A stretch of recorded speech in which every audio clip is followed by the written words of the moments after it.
Hey everyone, you're listening to the official podcast of 4PlayerNetwork.com. Check us out at that address for everything you need to know about our community, monthly giveaways, and nightly live streams. You can even support us on Patreon at patreon.com/4Player. And last but not least, you can catch the live recordings of these podcasts every single Thursday night on our Twitch channel. We hope to see you there. Enjoy.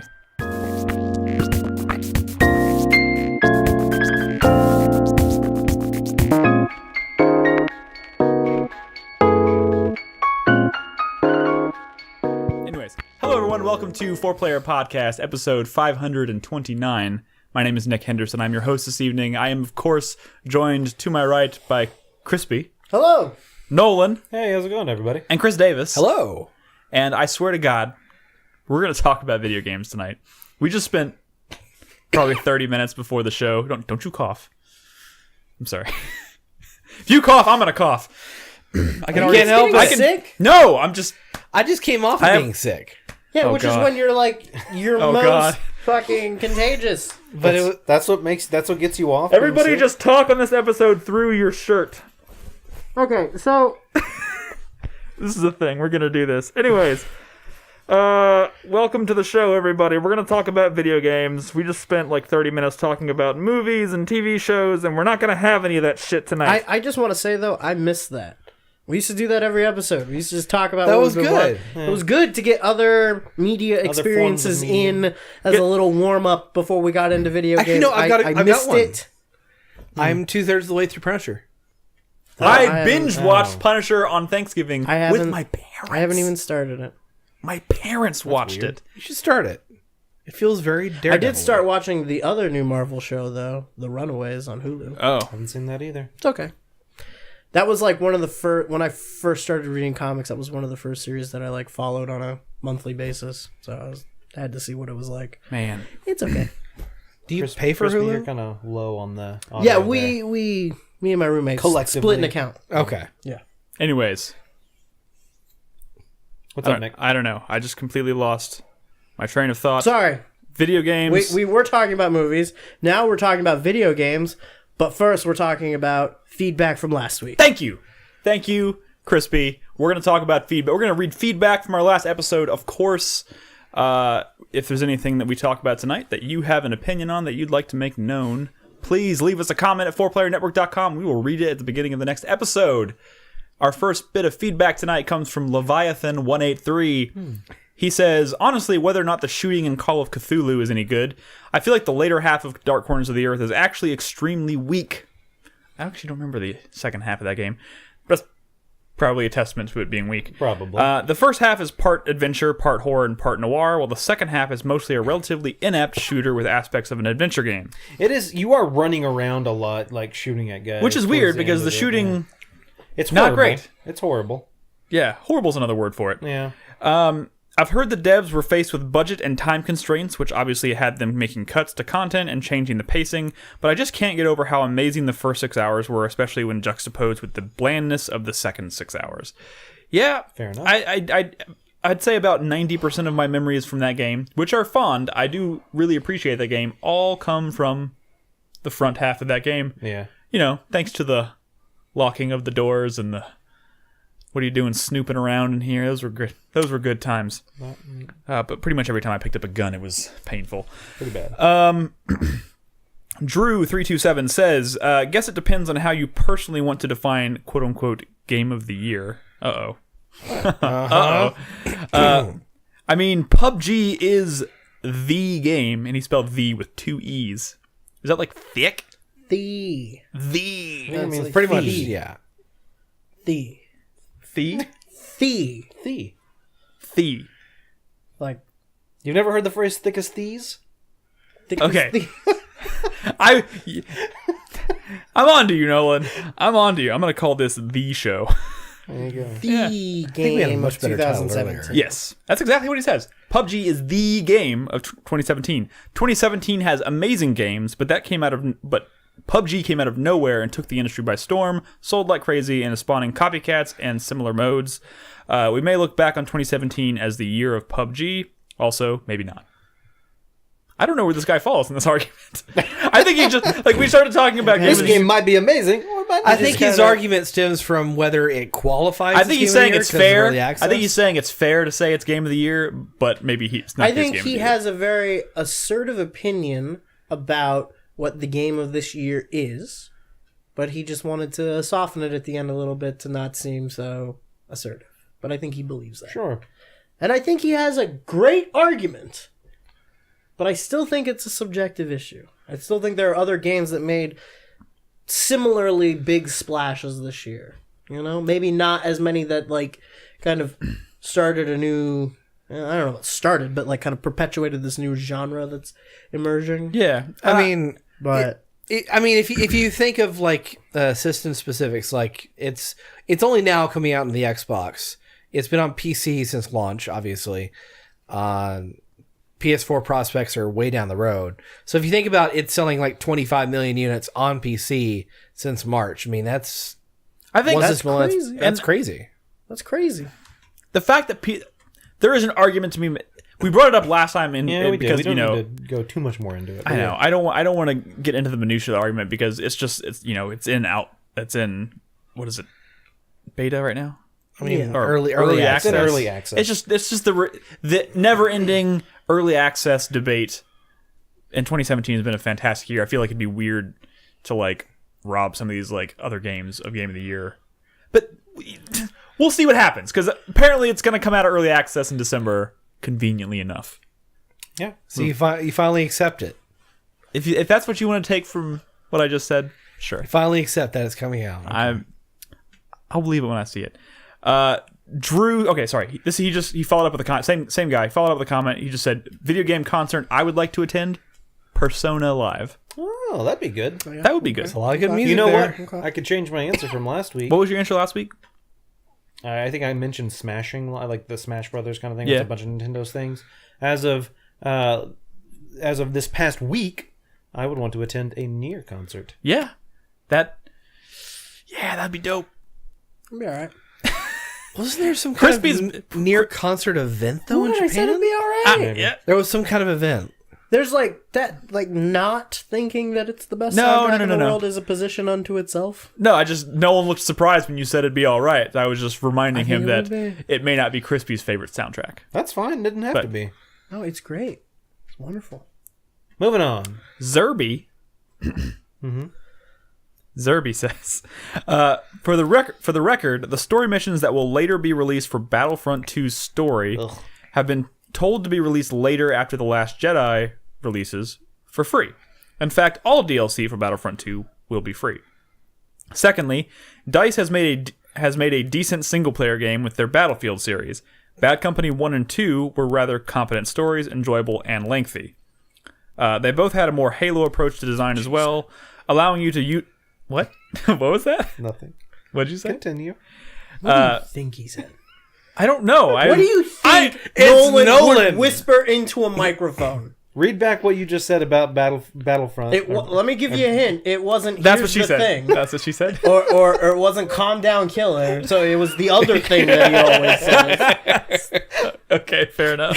Hey, I haven't said that in a long time. I know. They both Say. had a more Halo approach to design as well, allowing you to usually choose how to play with a sandbox sort of design. That is all I want them to do again, especially for Battlefront. Also, why the fuck don't they just have the single player just be Republic Commando? For fuck's sakes, it writes itself. This is a lot to unpack. Well, the Republic Commando thing, first off, nobody wants to play a game that's specifically about the prequels. Nobody wants that. No. Yeah. No one does. Everybody is Nobody very wants quick to try and forget. The people who do want that are wrong. Yeah. Yeah, I'd say that's a pretty Are wrong. Also, it's funny that he's kind of coming to bat for DICE as far as single-player campaigns. He name drops Battlefield 1 and 2, or Bad Company 1 and 2, but those, as far as I can remember, those are like the only two campaigns they've done for Battlefield that have been... They did campaigns. No, I mean for- say that have that been were well like- received. Yeah. hugely. Like, I'll be honest, I played through the Battlefield 3 campaign, and while I didn't think it was terrible, it didn't it didn't blow my skirt up. No. It was... Wasn't the whole like kind of maybe this isn't what people were citing at the time, or think maybe this isn't what people thought they really liked about it, but isn't the kind of magnetic hook of Bad Company, the characters, Yeah. and the character interactions. Yeah, absolutely. So And the destructible wouldn't it environments. stand to reason that you'd have to have better characters in order to achieve the kind of success that Bad Company 2 enjoyed? And I don't think that Battlefront 2's characters are really that interesting. It's like they tried. No. It's like they because like Battlefield 3 and 4, I don't remember them having especially memorable characters. It's just like a pretty straightforward military sim, like, you know. But with Battlefront 2, they tried to introduce they tried to do, I think, interesting things with the story, but I think that having not played it myself, it sounds like they kind of fell on their face while trying to do those things, which is strange. When half of your fucking game isn't about the character that you've been hyping up the entire fucking time. Hyping up is strong language, considering we never saw a goddamn second of that story before the game released. Right, but we saw a couple promotional shots a lot, and we heard her name over and And over they and even over brought and the- over and over and they- over. In Inferno Squad, Aiden Verso, Inferno Squad, Aiden Verso, Inferno Squad, over and over and over and over, and we're just sitting here going like, okay, well, who the fuck is she? And they brought her out to talk about the multiplayer. What the fuck was that? What? When they did the first E3. major event at E3, they brought her, the actress, out on stage. In fact, people really responded well to that. They thought she was cool and like they liked her personality, whatever. And they're like, I hope this bodes well for the story. And they brought her out to talk about the multiplayer, and then they showed 30 minutes of or more of multiplayer, and it was just like, what are you doing? But that probably shouldn't have really given us a lot of faith in that single player campaign, which it didn't. So it's a bummer. It's really a bummer. The game doesn't deserve a spoiler cast, but the thought occurred to me the other day about her. You stop it. Wait, whoa. Makes me really worried for like the actual movies. Okay, first of all, don't say horrible things like that. I'm interested in that line of thought. Okay, and we can talk about it later. Maybe have that discussion off the feed. Only because I like that. I mean, there's a weird bit of Guys, save it for the divination break. going on. I'm just saying, there's a weird bit of divination going on to get from like anything happening in the games to reading into what that might Impacting entail to the movies. It's a small thing about the movie, but it really I eats at me. really, Say that it's a bit of a stretch. Well, Right? move on. We'll Our last we'll bit talk of about it feedback, this is also related to that same conversation, so it fits. Self-Torment says, on the topic of Battlefront 2 and the bad story mode, let's be honest here, DICE hasn't put out a decent single-player story mode in a long time. Story mode in most DICE first-person shooter games are used more as a tutorial for the online mode. Even people riding the hype of Battlefield 1 can look back and go that single player was kind of meh. On that topic, he did make a distinction between DICE single player games, and DICE single player first person shooter games. I think they did a pretty good job with the single player campaign for Mirror's Edge Catalyst. Sure. I'd recommend. And also, how many single player games have they made? Not many. In the past 15 Not many. years. In fact, I think Mirror's Edge might be like the only reason he even made that distinction. Probably. I could be wrong. Moving on to Call of Duty World War II. While it isn't anything special to just go ahead and say it's been, I'll just go ahead and say it's been done before, or I'm not sure what the sentence means. I'm going to skip that sentence. It's a first-person shooter set in World War II. Of course, it's going to tread the same battles as shooters covering the same time period. I'm glad they try and cover the Holocaust and civilians caught in the war zone.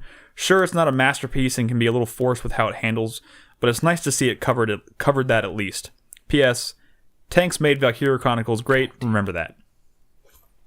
It was he's eventually going to not be a comment wrong about on that. that last point. Valkyrie Chronicles? Yeah, the Edelweiss is like pretty fucking iconic. I guess. I'm getting pretty It's pretty excited. good. I actually started playing the Steam version of it the other day. I'm going to go back and replay that. I was so hyped about 4. It's such a delightful game. yeah. It's so... I'm Does it getting have pretty Steam excited. Workshop support? I don't think so. Okay. I highly doubt it would. It's real dicey. Anything to say about... About World War II? Yeah. I think I agree with him in that it was kind of refreshing. Not refreshing, but I don't know. Refreshing? Is that probably not the best way to describe it, but it was nice to see them try to tackle some of the bigger, more complex issues surrounding World War II. Yeah. And not just remember that it wasn't just like, like the good guys stomp the bad guys, that there was actual real human stakes behind the whole thing. Yeah. I don't think, I think their covering of it was, kind of hit or miss. Well, I mean, it was kind of just like, as far as they kind of just like gloss over it a little bit, but that also at the same time isn't necessarily their place to be doing a huge, like, in-depth analysis of the civilian section, I think, was fairly well done. The beginning section? No, the civilian section. Oh, civilian section. Because, I mean, it really, each of these things he's discussing are, like, one level specific. Oh, okay. And the Holocaust stuff is, like, epilogue content, actually. It's the last 3 minutes of the game. It's not even really, like, a shooter level. It's more like there's a level where you get to a concentration camp after it's kind of been cleared out. Yeah. And you're, like, moving through it. Yeah. And it's... there's nothing. There's no. It doesn't go nearly as dark as you think it probably should. There's nothing overtly graphic with it. But I think it's a nice sentiment just because if you're gonna trot out images like the Nazis for what is largely an entertainment product, I think it's important to kind of remember the historical context of what the Nazis were, and they're not just they're not like vampires and Frankensteins. They're not just these like monsters that were made up to be scary. Like they did real horrible things. Yeah. And Crispy, they do real horrible things. They do real continue. horrible things continually. Like, yes. It's important to maintain that and context. some higher ups in our government are okay with that. Okay. You're right. This conversation I don't think that's Took a turn. All right. a wholly controversial statement. Really. Yeah, not controversial, just something I'd prefer to avoid. Yeah. Anyways, thank you guys so much for your feedback. If there's anything you want to talk about after tonight's episode, like I said, leave us a comment at 4playernetwork.com. I also, before we get into other discussion, I do want to remind everybody, we have a Discord.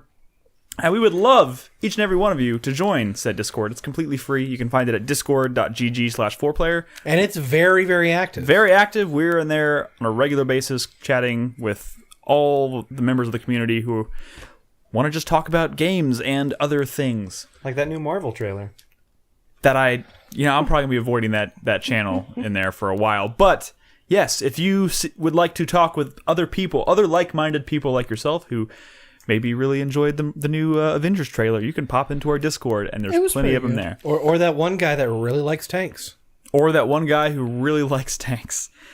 Anyways, discord.gg/4player. Also, you can support us at Patreon at patreon.com/4player. You can ask us questions on every episode of the show. You get early access to all of our videos and bonus podcasts, and you get these episodes 24 hours before everybody else with no ads. No ads. Worth mentioning. Anyways, let's jump into it. We've got some games. Not a whole lot of new stuff to talk about this week, but there's a few. I kind of am curious, Nolan, about What's up, Nick? You've had this look on this glow about you since I got here. That's right. I'm pregnant. I didn't see that coming. No. So you want me to talk about? Yeah. Talk about Commode. Oh my god! God. Ubisoft just put out So Ubisoft published. It was I can't remember the developer's name. From the creator of Grow Up, Grow Home. Yeah. Ubisoft Reflections. Yeah. Which Brad is a champion of grow. I keep saying Go Home. The Grow series. The Grow franchise. The Grow franchise. Yeah. It's growing on me. But anyway, so Ode. When did it come out? Like last week. Yeah. I think this is one of those games where they like announced it and it was out. I was like, no, it was like this week. It was a stealth drop. It's it's a cheap game, $5. Ooh. I got on Uplay, played it for maybe 45 minutes before the show, just because I heard things about it. I heard things. So the easiest way I could describe this game, Commode, is it is a music-based. So far, so good. Adventure game. Music, adventure. Yes. So in this level, it's the first like level of the Crypt of the game. Necrodancer. You're a little guy in a bubble, and you got a little booty that you can see in some scenes. It's very prominent. Wait, he actually has a booty? Yeah, no, like a butt. He has like he has that booty. He has like a bubble butt. And I'm running around this level that is filled with and the easiest way to describe them is like prolapsed anuses. What the fuck are you talking? Yeah. I told you commode fit the name really well. Yeah. I didn't think you were going there. I thought you were going with like it looks See like those you're, blue little like puckered anuses right there? I guess. Like watch what Oh, happens when, yes. when I touch it. Oh, it like no. it like fucking prolapses and shoots out. Like Oh. yeah, and they're Oh, and then yes. you get sucked into these sphincters. and like dude, I started playing this game and I was like, what the fuck's going See, on? I was wondering Thanks, where you were Jaeger. going to make the commode connection because you've had this weird smile on your face ever since you started talking about it. Yeah. I thought you were going to go with it looks like you're like cleaning bacteria off the inside of a toilet You bowl might because be. that's kind of what it looked like to No, me. this looks like you're cleaning bacteria out of the inside of a digestible tract. But yeah, there But we the go. thing Nolan isn't telling you about this game is it's so music focused. So yeah, no. Every time you interact with any of the sphincters or anuses or anything, it makes a unique sound. You think that's what the developers refer to it as? I don't see why they wouldn't. I'm like, anyway, like, so anytime you touch any of those little like, I don't know what you want to call them. Buttholes. Like what's Those that? little like villi looking. Yeah, like things. villi, I guess. It's a very abstract game, so trying to describe a it. unique noise. When you jump in the world, like the things interact. Like there's a little plant thing right here. That so there's the buttons in this game are very limited. You can suck in all those little like testicle blue balls, or you can shoot them away from you. You shoot them away from you, or you bring them in. And when you bring them in, you kind of like interact with things in the world around you. Like there's those. Did you see that little golden poop right there? Yeah. that's floating around. Yes. Yeah. Yeah, When I I see hold the suck button, the poop starts flying around me. So, all that being said, it's actually kind of delightful. The music. That's what I've been. Everything I've heard about this game up until this point has been like it's a delightful game, and then you come in here talking about prolapse. I was waiting for the shitty pun. I Yeah. mean, Oh Yeah. my goodness. But no. So like I said, how the music interacts, how you interact with the world. Every time you like interact with any of like I don't know, plant life. I don't really know what it is. The game doesn't really explain anything. It's very abstract. I mean, are you doing all of this to a rhythm? No, so that's the thing. It's not a rhythm game. Okay. It's music, and I guess that's why it's ode. Anytime you do any, so I skipped to a different level because at first I thought it was kind of meh, and then I skipped to this is the second level, and so I'm kind of interacting the same way. I have these little like they're purple now instead of blue. Anytime you interact with one of those green things, you lose one of your balls, and it turns gold, and you have to interact with a bunch of them, and then like kind of stuff happens. It's kind of like that's the puzzle of the air. See, I just interact with the last one, and now the music, symphonies, and this thing like shoots lights and stuff. So like your actions aren't affecting the music. Everything is just kind of happening around. No, you. when you interact with something in the world that affects the music, like that little Yeah. thing there, it looks like a little horn thing. Every time you go near it, all of its little things spurt out and like, Gotcha. like kind of stuff like that. But the unique thing about this level, and I didn't realize it was kind of going to happen until I got there, was you'll see here in a few seconds, I fall into like a pit of like yellow. Yeah, Pit of yellow. It's a pit of piss, I guess. I don't know. You had to question his use of the word yellow, so you went with piss instead. So you fall in and everything turns yellow, and I was like, "Wait, what the fuck?" But then that completely changes how you move in the game. Amberish. Okay, it's amber, sure. So Someone needs to anytime, drink more water. yes. So now instead of like moving around, I inch. I'm almost like an inchworm, like Yeah. like a tapeworm almost. Right. Like an anus. And so now you stretch your body almost like the fucking caterpillars from Mario. So you can Which are so far one of my favorite parts of that game. yeah, and so They're now great, you aren't use they? that Yeah. to kind of like it changes how you traverse the world. That's and I was like, cool. oh, this is different. I didn't expect this. And so now I'm kind of J52 in chat. Boom! Dino DNA. Mr. DNA. that is pretty good. That is pretty good. That was good. That was good. That is kind of what it looks like too Yeah. for people listening Yeah. at home. It looks like Mr. DNA from Mr. Jurassic DNA. Park. Park. Yeah. anything you're listening to right now, it doesn't do it justice what we're seeing. Yeah. But yeah, so the first level I think is very much almost like a tutorial, just kind of getting you used to how the world works, how you interact with the orbs that are stuck in like rock, and when you touch them, they become part of you, and you need them to go into those green things, I guess, to unlock whatever. I don't know the terminology they use. So like, just trying to kind of wrap my head around the music aspect of it. So like, when you start a level, is there music playing at all, or and then as you interact things, it starts introducing new sounds? It starts like silent almost, and then the more you start interacting with things, the more the music increases, and it starts to crescendo, and then you start interacting with more, and the music gets louder, and like more things are going on. Have you ever played like a Bit Trip Runner game? It's similar. It's a lot like that. It's like Bit Trip. The farther you get and the more combo you get, the music starts fucking pumping and getting good and stuff. What are you doing?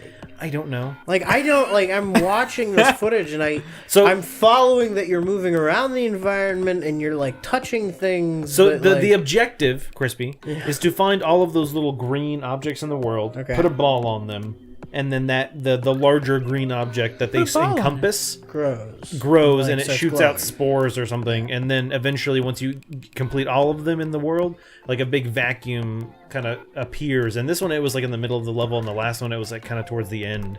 But one of the unique things about this level, and it kind of took me a while to figure it out.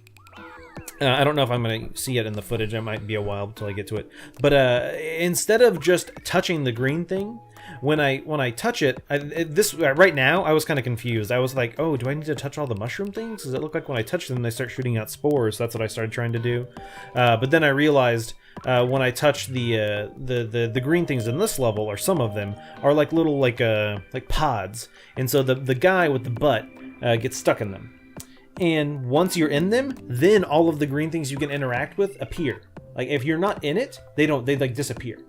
So what you have to do is like find the green one, get inside it, and then shoot. Like I remember I told you could either draw in or shoot out your balls. Yeah, I'm with you, I think. So yeah. Keyword being thing. You know, like a couple people in chat have said maybe we should just play the music, and I'm not entirely in disagreement with that. I mean, Chris Davis, is there a way we can listen to what this sounds like? You can turn up the audio a little bit. I mean, it's muted. You'd have to turn on the speakers because I turned it down. Maybe we'll check it out, the music out during the break.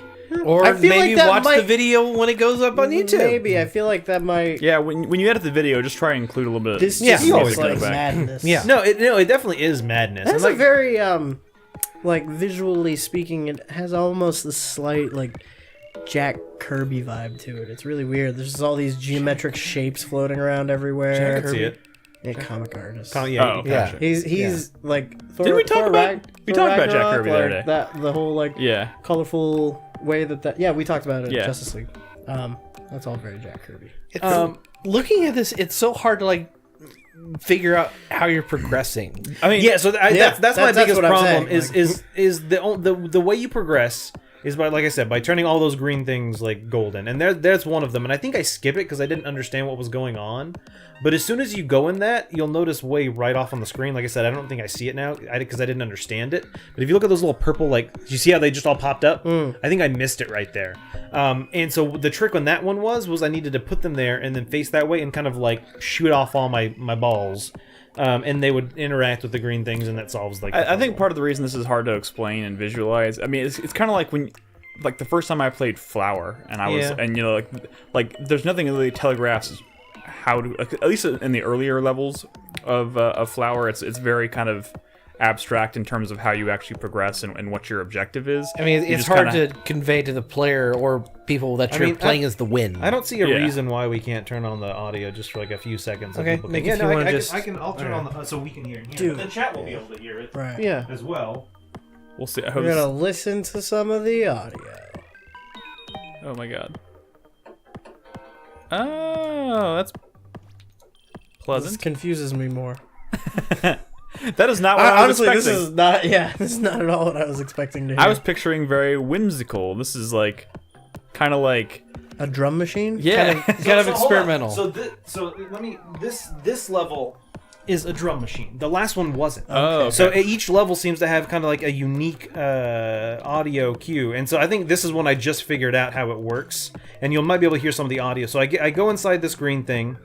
And then I realize, all the green things down like pop up. So then when I release all my balls, so I didn't catch it at first. I was like, oh, there they are. But no, you got to sit in it and then shoot your balls out. And so you'll see me just go, boo, and they all go down. and then once I get all of them, then the main green thing will like erupt, and then music goes crazy, and it's Oh. Yeah, this... Whoa! Yeah, that's pretty cool. maybe not as crazy, but yeah. So I mean, it's all about, like I said, the level starts. Kinda There's cool. Holy shit. See, that's why. Neither Unintended consequence!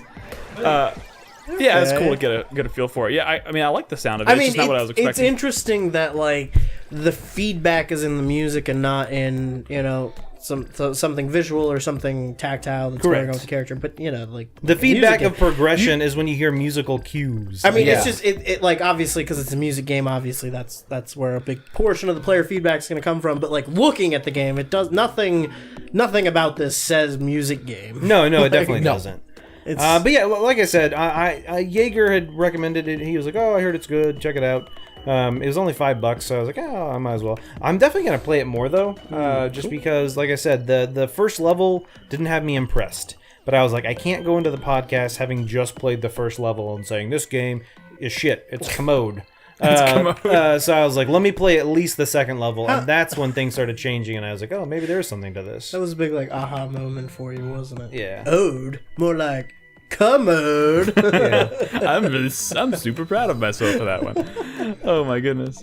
I mean, I will say, I think I did make that joke before I even started playing the game. Yo, you did. I remember us having the And conversation. it definitely tainted your whole view of the experience. Tainted? I mean, Tank. Crispy, Tank. I went into this game with the idea Yes. of commode, and then in the first level, all I saw were prolapsed anuses and sphincters. Yeah, and exactly, because you were already thinking of poop. poop. Yeah. I love how you've for people listening at home who may be thinking about trying this but not sure what it was, like you've painted a very colorful picture Brown picture? of this picture. of this game for people. It looks cool. It looks and sounds cool though. Yeah, no, it is. Yeah.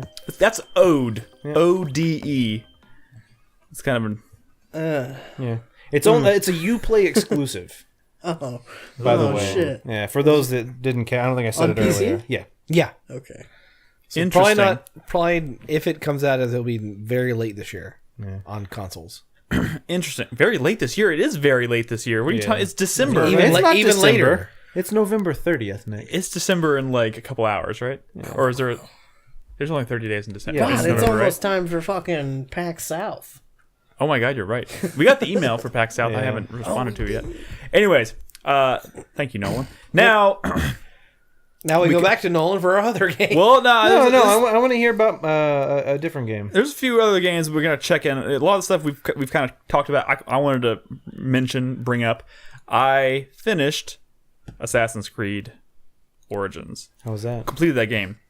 That game. How many hours? 63, Jesus 62, Christ. 63. And I did everything that I was personally interested in doing. Mm-hmm. In fact, I kind of capped the whole experience off by getting like the super secret like outfit or whatever, and then I took like a nice fancy photo. You on look like top, Ezio? sitting on top. No, you look like I'm not gonna. I'll Look at tell my you Twitter. here. If you're interested in what I got, look at my Twitter. I literally capped like the last thing I did in that game was take a picture of myself in the photo mode, crouched on top of the Great Pyramid of Giza in like the super crazy outfit. I fucking love this game. I also think it's kind of a shame how good it is for Assassin's Creed, because I think in a lot of ways it kind of makes the other games that came before it unplayable. What? Like the thought of going back to play any of the other games seems really difficult at this point. Wait, what are you doing? What? Oh yeah, that's my photo. Everything they did in this game to make it more interesting changes the, like if they ever tried to go like double back and go back from. Do you have a No, go ahead. I don't Crispy. understand the Crispy. outfit. talk to me here? See, this is why I'm. It looks like Is that a Destiny outfit? It looks like Scorpion in Destiny. Yeah. It looks like Scorpion from Mortal Kombat if he was in Destiny. Sure. It's just kind of funny. I like it. Okay. You like it. It seems like I like it. It seems like the kind of. It seems very stylized without really much thought, but yeah, I like it. It's great. It's Assassin's Creed, so obviously it's lowest common denominator bullshit, but it's great. What Wow. Wow. I'm only half joking. I'm sorry. Do they still do like the Uplay points unlock thing? They do. I mean, I haven't paid much attention at all to anything Nick, you Uplay should. related. If you play a Uplay game, Oh, or yeah, a you mean Ubisoft play game, other Ubisoft- yeah. you get the reward points that are in game, or that are not, I don't not remember- in game. It's currency that is exclusive to Ubisoft games. Yes. But the cool thing about that is you can unlock shit in any game you play with those points. And use So those all the yeah. time. Like Yeah. in South Park recently, when I played it, I unlocked that Assassin's Creed outfit. If you saw me with my footage, Yeah. I used Uplay points to get that. Yeah. And I honestly, that is a system I am 100% okay with. Yeah, it's No, I For was doing smart. things in a Ubisoft game, you unlock points that you can use in other Ubisoft games to get shit. Yeah. That you can't No, get. You I'm can't fine pay. with that. You can't pay money for them. It's cool. I will I just hope it doesn't catch on. I will say Because this. then they're gonna start Well, charging hold on, for hold you. on. They've Hold been doing it for like 7 years. No, this is now. not a new thing for them. They've been doing this for Yeah, a I long know. time. I've been using it since Assassin's Creed 2. Yeah, I got but what- stuff in like an older Assassin's Creed game for playing Splinter Cell Blacklist. But what and I stuff like about that. it, Crispy, is you get stuff that you can't pay for those things. I know. It's a really cool system as it exists right now in that achievements actually mean something, not only in this game but in future games that you play. Yeah. That's great. Okay. If it catches on and becomes like really popular, first of all, they already locked a lot of like really cool shit behind that, which is fine because there's no like microtransaction bullshit to like tempt you into buying it. You literally just have to play more of the game. Yeah. You know, but I would worry that if it became really successful for them, then they might look and go like, oh well, maybe we do charge 50 I mean, cents I, for I will say a this. pack they of 20 points. But the thing is, though, I mean, they've had 7 years to do it. They haven't done it so far. They've resisted the urge thus far. And a lot of their games that you really take advantage of the system, Uplay has also been have like around. microtransactions that are completely outside of that. Uplay's been around. Yeah, that's true. Uplay's been around, but it's been kind of like in a beta state for a lot of that time. It's changed. The thing is, lot it serves over its that time. purpose without having to charge for it. It does. Like, Anyway, it and this literally is a weird encourages conversation people. that we on. kind of tangent on. It but- encourages people to play more of their games. yeah, which is good. I just want to know what other which costumes. is good, but it also encourages people to play more of their games, which, as we kind of already mentioned, are very like microtransaction-y. What I've been trying to get out. It doesn't matter. Go ahead. Assassin's Creed Origins, for what it's worth, I think is a really well realized, like, straight out of the box, no need, like, there is no need to purchase anything. There is, like, I from the moment I don't even think I redeemed, like, the pre-order bonuses that I got with it. Have your code. If I still have it, sure. If I play it, I'm gonna play it on PC. Yeah, so I played it on PS4. But like from the moment I popped it in, like I didn't redeem any of the stuff that I got for pre-ordering it, and like for the 62 or 63 hours that I played it, none of that content came from having to do anything that wasn't just in the box. Sure.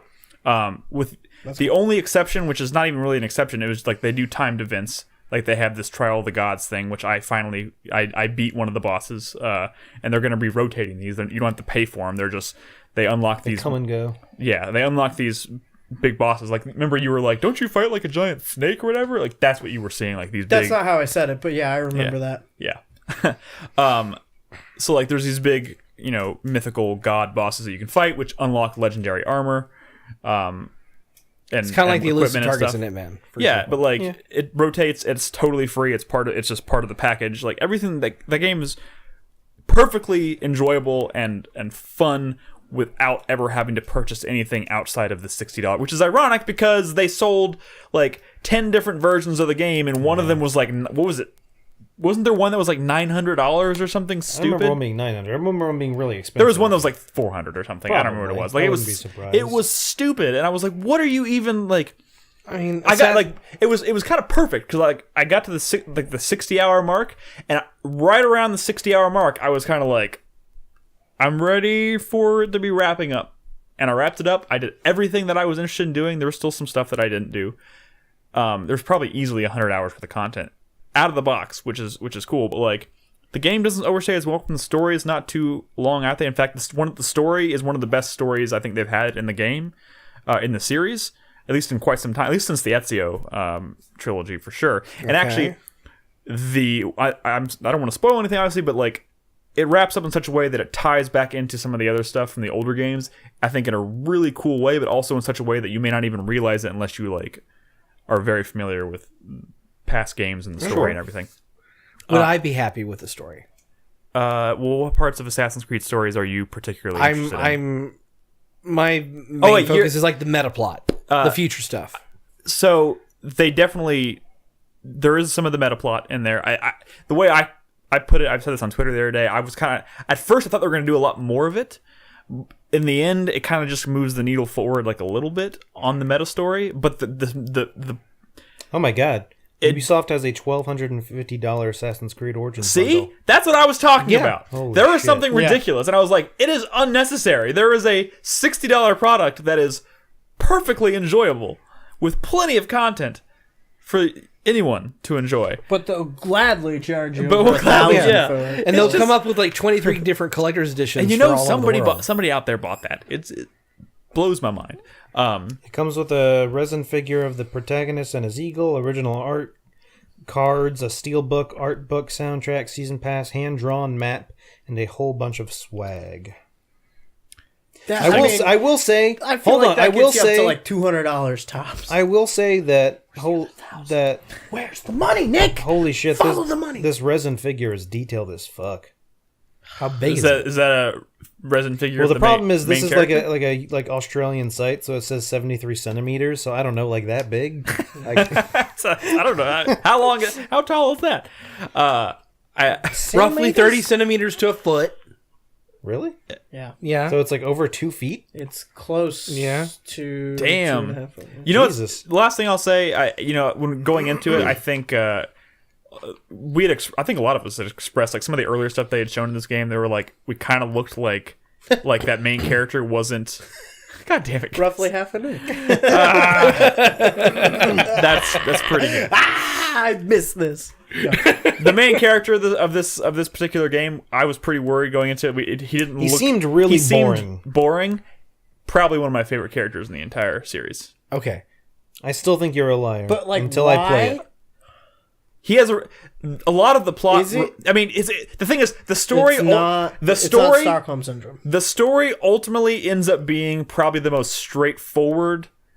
And I'm not talking about the meta plot. I'm talking about like just the story they're telling Of this character in Egypt doing his thing. Yes. Right. The actual the only part that really matters. Yes.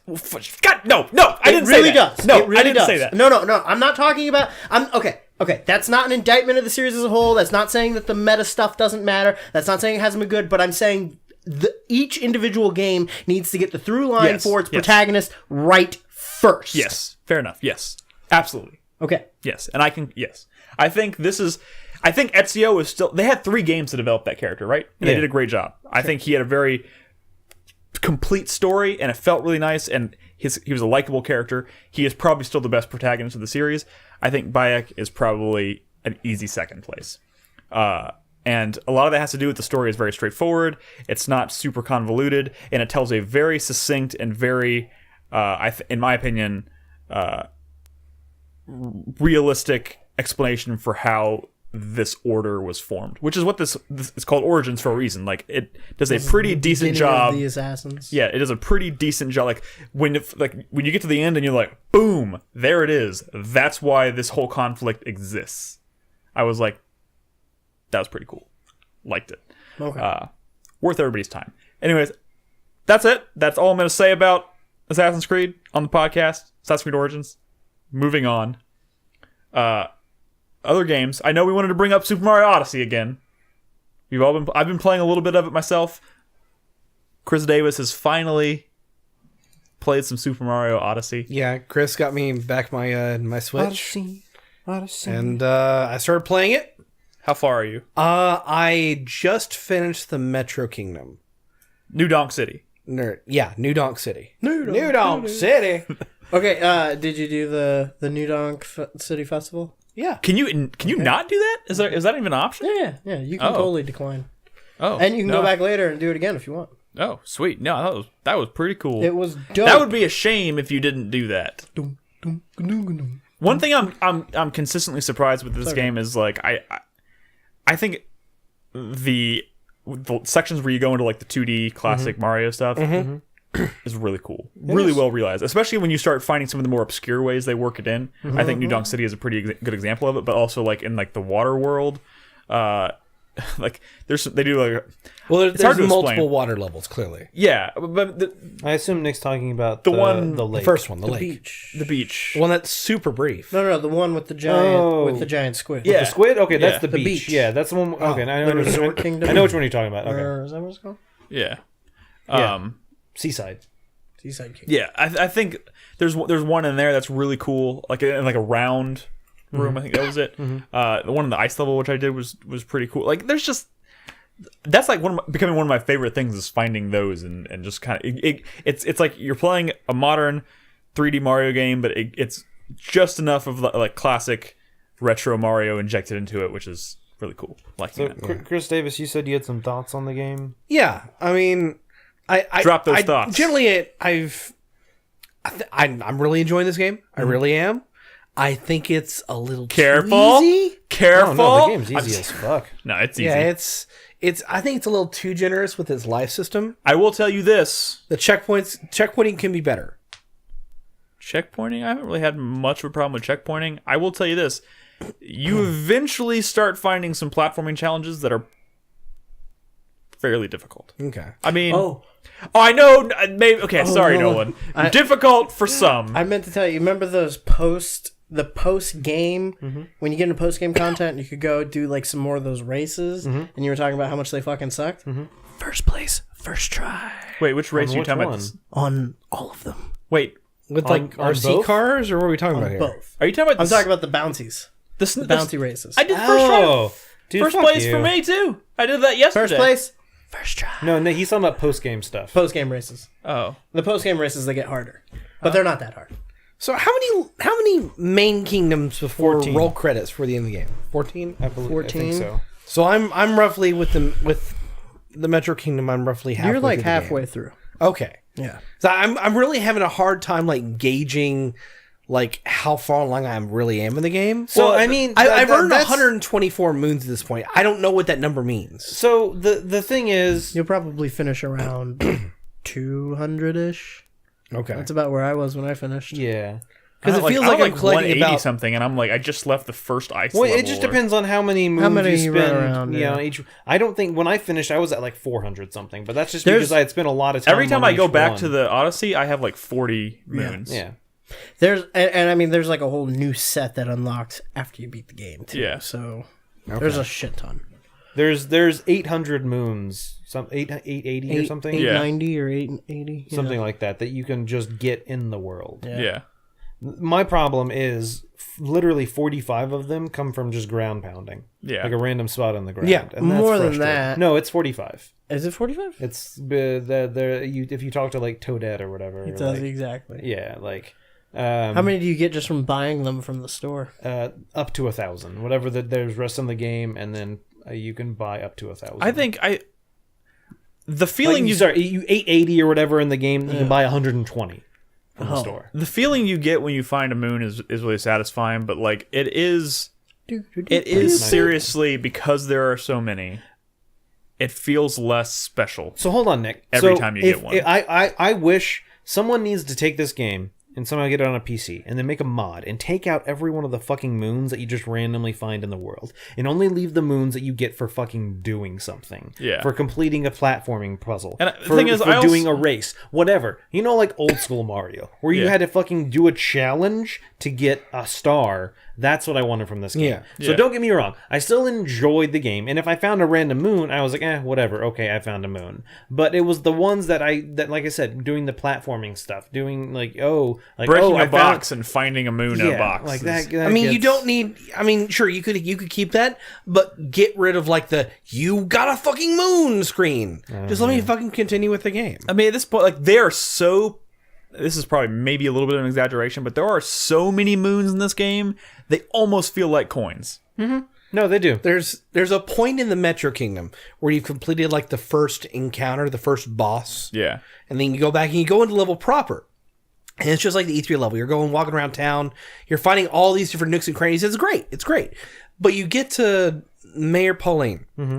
and she wants you to bring the band together so you can do the festival and everything. I And understand every single person that in that band that you interact with get a automatically gets like that reward, like full 30-second thing where you get a fucking moon. Yeah. And it's annoying as fuck. You should have gotten a moon after you brought them all together. Yeah. Not a moon for each. It does get It's one of those things where, like, you know, I can't remember who said it in chat. Some they'd already scrolled up past their name. But someone was talking about how, you know, they don't want the world to feel empty, so they put all these moons everywhere. You can do other things besides that. Look back at Mario 64, where they had the 8 red coins hidden in each world. You can do other things that aren't fucking moons. Yeah, Where are the non I understand they have like the purple like token in each level or whatever like that, but that almost feels like, I don't know, it just Those serve a different purpose because you it's just use currency. those to buy items that you can only buy in that kingdom. But Correct. that's an interesting argument that you bring up about having different sets of collectibles so that there are less moons to kind of preserve the specialness of it. I mean, not 'Cause even functionally, there's absolutely no difference between those two schemes. correct. I mean, On a mechanical level, there is nothing different whatsoever. It is purely like a satisfaction thing on the end of the player of like I would honestly suggest replacing a lot of those moons with the cosmetic clothing that you get for Mario. Like, you go up on top of this building and there's like instead of buying them the from a snorkel shop, set he like gets. hide them throughout the world. Or honestly, take all of the moons that you don't like. So take all of the purple coins in the world that are just sitting there. Take them out. Take all of the moons that you get for not doing anything, and that's where you put a purple coin. Yeah. Break open a box, find a purple coin, great. Ground pound, find a purple coin, great. Yeah, I think But that make those coins more valuable. I don't think you necessarily even need to. I think going throughout the world, doing a challenge, getting a moon, bam, great. Now I've done 5 of them, I've done 10 of them, whatever. Now the Odyssey is powered enough to continue on. Whereas if the purple coins aren't necessary, you can go through that entire game without picking up one purple coin and have the same and have a just fine experience. yeah. No. And tying into that, you could also, I mean, this is something that I don't think would ever happen in a Mario game, modern platformer. But if you tied in like RPG mechanics for upgrading Mario as you play the game, then you could take that entire system and make very interesting things out of it. Sure. The thing is, there's been a lot of experimentation with Mario games over the years, and having recently played Super Mario Galaxy 2, I think, like, first of all, I think Super Mario Odyssey is a fine-ass fucking game. I think it is fun as hell. It is charming as hell. I agree. It is a top-to-bottom beautiful game. In my opinion, the real Mario hasn't even begun. Once you beat the game, God damn it, Nolan. then they roll credits. Yeah. But then The opening credits, yeah. trust me. Yeah, Those are the opening I still have a long way to go, but I have played enough of the game at this point to recognize something, and as much as I love this game to death, in fact, it could very easily make my top 10 games of the year. I just think, having just played something like Super Mario Galaxy 2, there is so much mind-blowing, creative, level design in Mario Galaxy 2 that I just don't think I'm seeing here. Yeah, no, there's not. I think a lot of the levels, a lot of the kingdoms are a bit more straightforward. There's obviously lots of stuff to find in them, but I was playing Mario Galaxy 2 and I was on a level to level basis, every level just being like, holy shit! I think how did they come up with this? the bosses in those games I think were more unique. I think how you fought them. I mean, there are some really stand-up bosses in Mario Odyssey. there's some but okay ones. I mean, So I don't remember Mario Galaxy as well as you do. I remember it looking really cool and being very interesting to look at, but translating into like an actual play space to like move around a character and do things wasn't really that interesting. The thing. Or was it just kind of like it's still a linear level, but it does a loop-de-loop instead of just being flat? No, dude. Okay, so this is really hard to explain because one, I think a big difference is obviously going to be Mario Galaxy 2 levels are for the most part more linear than here. no, they definitely are linear. But the amount, just the number of like the variety of things that you were doing was 10 times crazier than what you're doing in Odyssey. Like the way the different, like every level, there's like new ways of platforming that you had never seen anywhere else in the game. There were enemies that you had never seen anywhere else in the game that force you to think about challenges in totally different ways. Like half the level design in Odyssey, its focus is on the possession mechanic. Yeah, and that- there's that's a lot fine. of different powers you No, get yeah. from doing Yeah. possession, and a lot of those, like especially later in the game, are like super cool and interesting. I don't remember there being that kind of variety Also, in I think Galaxy. here's the difference too. I'm talking more specifically because it's more fresh in my mind. Mario Galaxy 2. Sure. I don't remember much of Mario Galaxy 1 other than I loved it, but I would be shocked if it was anywhere near as diverse as Super Mario Galaxy 2. I think Super Mario Galaxy 2 is like just a crazy hodgepodge of over like 200 levels of like they were just like come up with the craziest level design shit you can think of, and if you can think of it, it's going in the game. Like it is so diverse. I mean, I guess what I'm getting at is, was it a difference between using one set of mechanics in a lot of different ways versus using a lot of different kind of mechanics in different ways? I mean, is I think that it was kind of what we're talking I think there about? was more variety in like the mechanics of using multiple in Odyssey. You were using more mechanics but in Odyssey you're using the same mechanic in multiple different kinds of ways. I don't.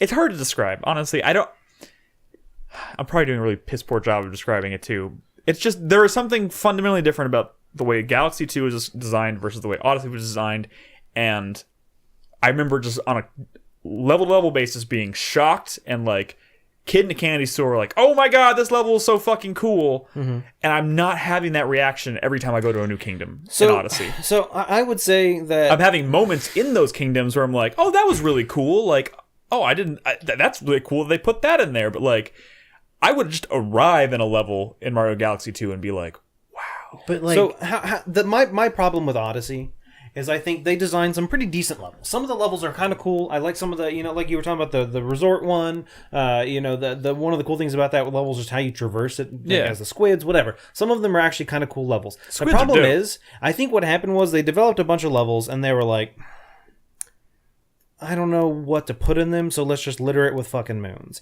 It seemed like they didn't spend enough time. It seemed like they developed an area, a world, whatever you want to call it, and then like almost like I don't want to say half-assed it, but what's up, Crispy? Gamerback brings up a good point. I mean, the moons are kind of like agility orbs in Crackdown. They are, but you Yeah, just don't I get feel anything like- else. Yeah, for but, them. but yeah, they're just not quite. The thing is, with Crackdown, you had the like insane verticality, and it was Right. always about trying to like increase your ability to jump higher. Right, because you were using them. I think, don't really have I that, think he but- was Character. mentioning But that. you're right; they are. I think similar. he was mentioning that after what Chris had said about RPG mechanics or something Right. like that, like changing how the game is played. I just don't like. I don't know what.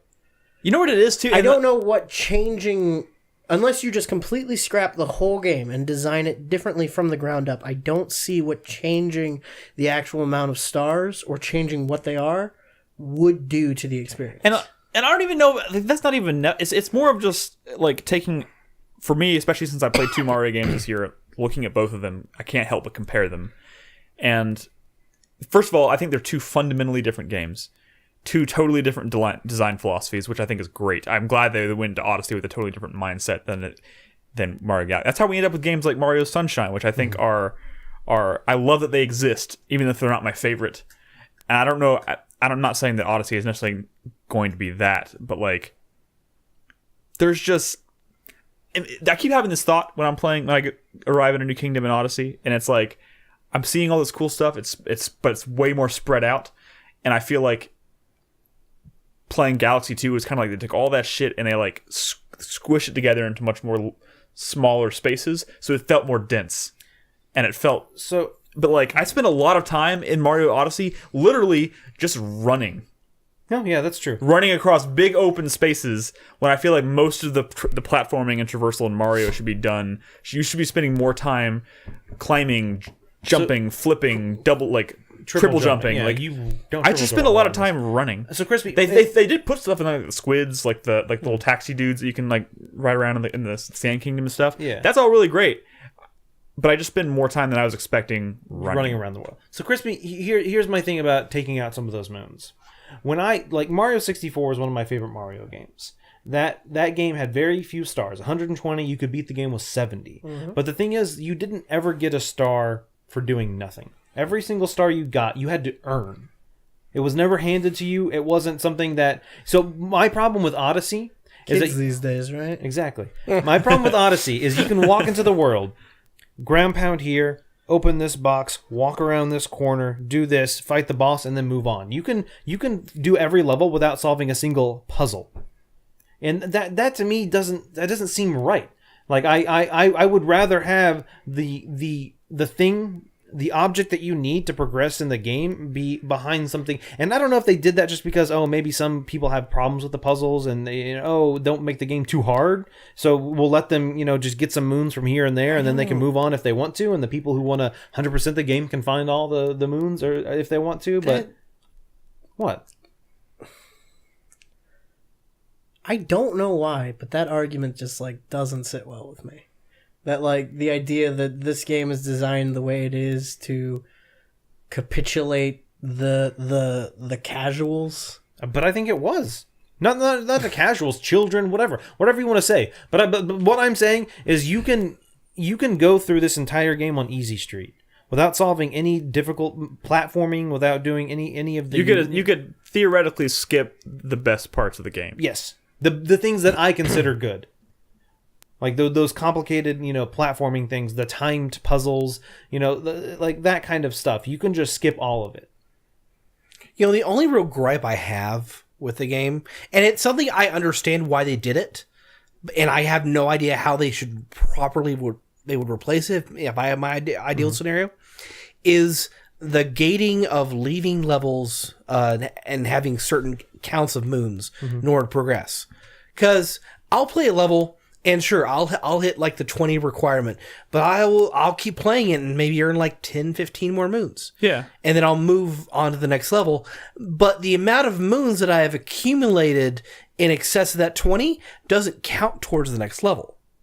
And I kind of wish, and I understand that point is so players don't skip levels and they don't do things like that. They still want you to progress in a certain way. Yeah, they really want to control how you progress. And I wish it's not about having 150 moons to get to this world. It's about you have to have 15 more than whatever you had before to move to the next one. Which I just wish they would have managed that better. Like I kind of don't mind the idea of actually skipping levels if I can. And then coming back to play them later. Because you could eventually have, like, the Bowser Super Mario 64 scenario where you have to have 70 stars. Yeah. Period. You have to have this grand total. But you do. In this game, there is an every world requires this many moons, so only get that many and then move on. Then that's your total. I don't know what the total is, but what I'm saying is that instead of doing that level by level, do that, like, for a grand finale thing. Or for, like, a specific boss scenario. Mm-hmm. Here's the thing. I'm also talking about this game having not seen any of the post-credit content. I've only probably put like 7 which hours I fully intend to... I don't know if I'm planning on going 800 moons deep, but I fully intend to go back and revisit all the worlds. I think it's really cool how all the worlds change. And not even just coming back to it after the credits, but like defeating the after you defeat the boss of that world, then the world does change a bit. And that's really cool. And I'm looking forward to going back and revisiting some of these worlds. I still think I don't know how to articulate this without sounding like I just want Mario 64 again. I do. For whatever reason, I just always feel like every time I like some of the kingdoms you can literally finish in like 10 minutes, 15 minutes. Yeah. And I feel like I'm moving through the game faster than I want to be moving through the game. Like the reason take your time. I know the reason I spend so much extra time looking for moons, aside from the fact that exploring is just fun in this game, is that I feel like I'm trying to like prolong the experience. Sure. Like I don't want to get to Bowser and be done like finish I'll tell you something. I guess that's just it though. Is that like the game doesn't look at that as being the end. Yeah. Yeah, no, it you doesn't. know? So it's not worried about getting you there in 10 hours or Zero whatever. Skies in chat also is drawing comparisons from the moons to the Korok seeds in Breath of the I Wild, would- which I is wouldn't not. compare That's them to still Korok different. seeds. That's That's more. different. I mean, if the moons aren't agility orbs, then they're not Korok seeds. Because Korok seeds are agility orbs. I will say basically. it's more harder to than get that. a Korok seed than it is to get a moon in Mario Odyssey. And also, Korok seeds were actually currency you actually used in Zelda. to upgrade your character, which Yeah. is why they're. But agility there's orbs. there's nothing you put those moons towards other than progressing to the next level. right. Yeah. Which I guess. And like the would ultimate help, goal of the Mario is But to then you're just collect making Mario stars. an RPG. Here's the thing. Then he I has think already stats we and may be abilities. called Mario RPG. overcomplicating It's it. different, but we may be overcomplicating it because I almost feel like from a design standpoint, like when they were developing this game, the simple like conversation was the point of a Mario game is to collect stars or whatever the equivalent is in your game, right? More of those is better. Sure. I feel like it was guess. almost as simple as People people want to think collect. It almost came in after the fact because I think that the original germ of this whole game was the what if we had a Mario game that was more open and was essentially like a sandboxy type game that we could use all these possession powers with, because that's what the game's really like Yeah, focused on is giving you spaces to play with these different mechanics, like these different cool like new little possession powers that you can get, and then they kind of filled in the gameplay around that. you're right. I mean, what I wanted out of this game, and forgive me if I speak for anybody else, but what I you're wanted not out of this speaking for game me. is a little bit more platformer, a little bit more depth, and less collectathon. And I think that's kind of But the thing is, Mario. game's more collectathon than Mario platformer. since Mario 64, Mario has as a series has been a collectathon series. Like that's pretty much you collect stars, moons. I guess it was stars and it was shines. Yeah, like Coins. you're collecting. Yeah, but when you went to a galaxy or a world or a painting in a previous Mario 3D platformer, the value of those objectives, those collectathon things, was far more substantial. That's because And they were there a lot less numerous. That was because there were less of them, and you had to jump through more hoops to get them, which I think is Right, the and you ultimate. weren't really. I mean, when you think about it from a mechanical standpoint, you weren't collecting stars in Mario 64. You weren't. You were doing things, and the stars were just a check on the list Yeah. that you had done the thing. Here, you really are just collecting a thing to have a certain number of the things. Yeah, You know, it's a little different. I don't know. you're right, and we can move on. It's We it's talked about Mario for a while. It's confusing. it's weird because like at the same like Mario Odyssey, I think is tremendously successful and well designed, and it accomplished what it set out to do, and I love it for it. But at the same time, I don't know. I feel like I would have done it differently, but I can't, I'm having trouble. I still think like it's like it. I feel like it's still maybe one of the top 3 games I played this year. that's- like see, that- it was a hell of a lot of fun. Yeah, and that's like I'm not even debating that. Like, but like it could easily end up in my top 5. there's I don't know. Something kind of I don't know. I'm trying to what's the word I'm looking for? I'm trying to like connect these two thoughts. Like Yeah, on reconcile. one hand, I think it's like a fucking amazing, fantastic, Right. beautiful game that is like one of the, like it's a Nintendo product through and through. It's polished as shit and it's amazing. On the other hand, something about it is just not connecting. Mm-hmm. I don't know.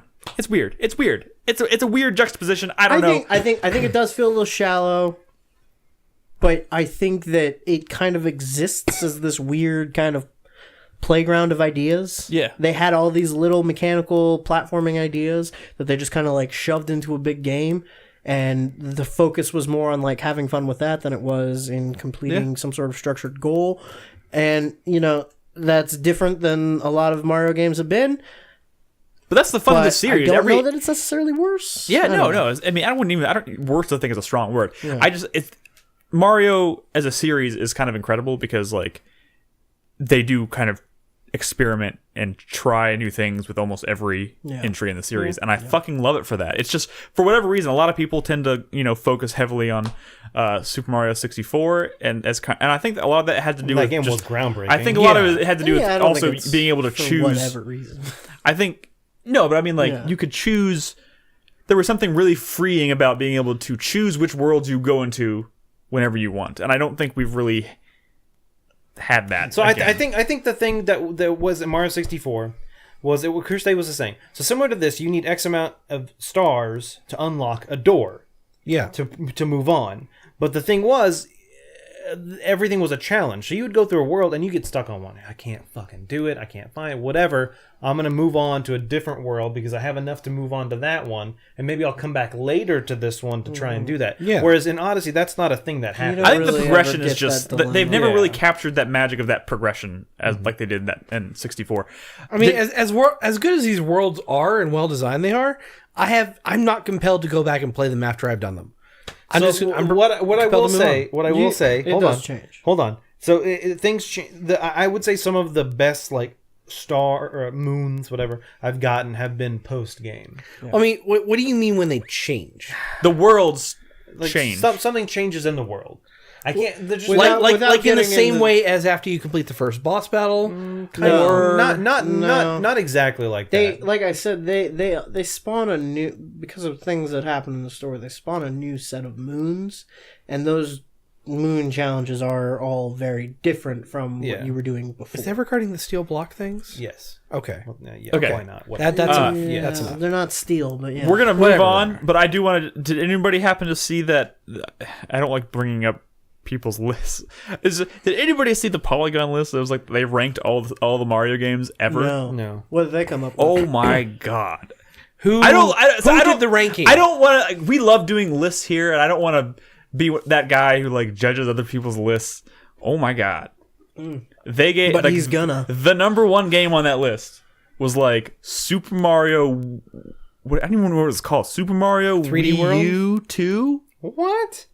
Are Yeah. you fucking kidding me? I'm Wait, not. what? The second Super Mario Brothers Wii U. It's that one that's sitting 2. fucking right there. Yeah, New Super It is Mario Brothers? not that is great of a apparently game. the best New Mario. Super Mario Brothers 2? Yes. Okay, but It is- that is- why?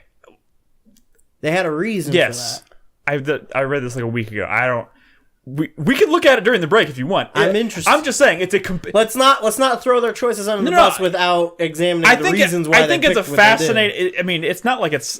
The person who wrote it has their reasons. I think that's great, and honestly, it makes for an interesting list because it does not have the most predictable choices. They ranked Super Mario 64, I think, number 11. Jesus Christ. It's a fascinating list. It's a bit of a stretch. And also, are we talking just the core platformers? Or are we talking like, are we breaking out? Are we going like the sports Mario games and games. RPGs? No. These are all the core. just All the right. cores. Mario. Okay. I'm Mario going to do games. their top 10. And it was Jerry. Thank you, Deputy Dangle. It was Jeremy Parrish who wrote the 10 list. is New Super Mario Brothers Wii. Yes. 9 is Super Mario 3D Land. 8 is the original Super Mario Yeah. Brothers. 7 is Super Mario Galaxy. 6 is Super Mario World. 5 is Super Mario 3D World. That was on the Wii U. Wait, 3D World? Yes. Wasn't that on the 3DS? 3D Land was on the 3DS. Oh, okay. You're right. 4 was Super Mario Galaxy 2. 3 was Super Mario Odyssey. 2 was Super Mario Brothers 3. And then, 1 was New Super Mario Brothers U. It's a fascinating list, and I'm. And I to will say quote this. to quote them, New Super Mario Brothers U had it all. Fuck you, it had it all. I don't know what all is. It didn't have it, though. Okay, first of all, once again, let me just reiterate. I think it makes for a very interesting read. So I would still, if that sounds interesting to you and you want to know why he made these wild choices, I'd recommend reading it. I'm just saying, I saw it and I was like, what? But hey, whatever. To each their own. I just thought it was interesting. It's on Polygon. It's Jeremy Parrish wrote it. Check it out. Thought it'd be fun to bring up. Anyways, we need to take a break. We need to take a break. We come back. We'll check in with Nolan's been playing a little more Nier Automata, and I think we're gonna roll straight into news. We'll talk a little bit about the future of Deus Ex. We'll talk about the rumors surrounding Devil May Cry 5, maybe, and then we'll answer some questions from our supporters on Patreon. So if you're listening or watching us live, don't go anywhere. We'll be back after this short break.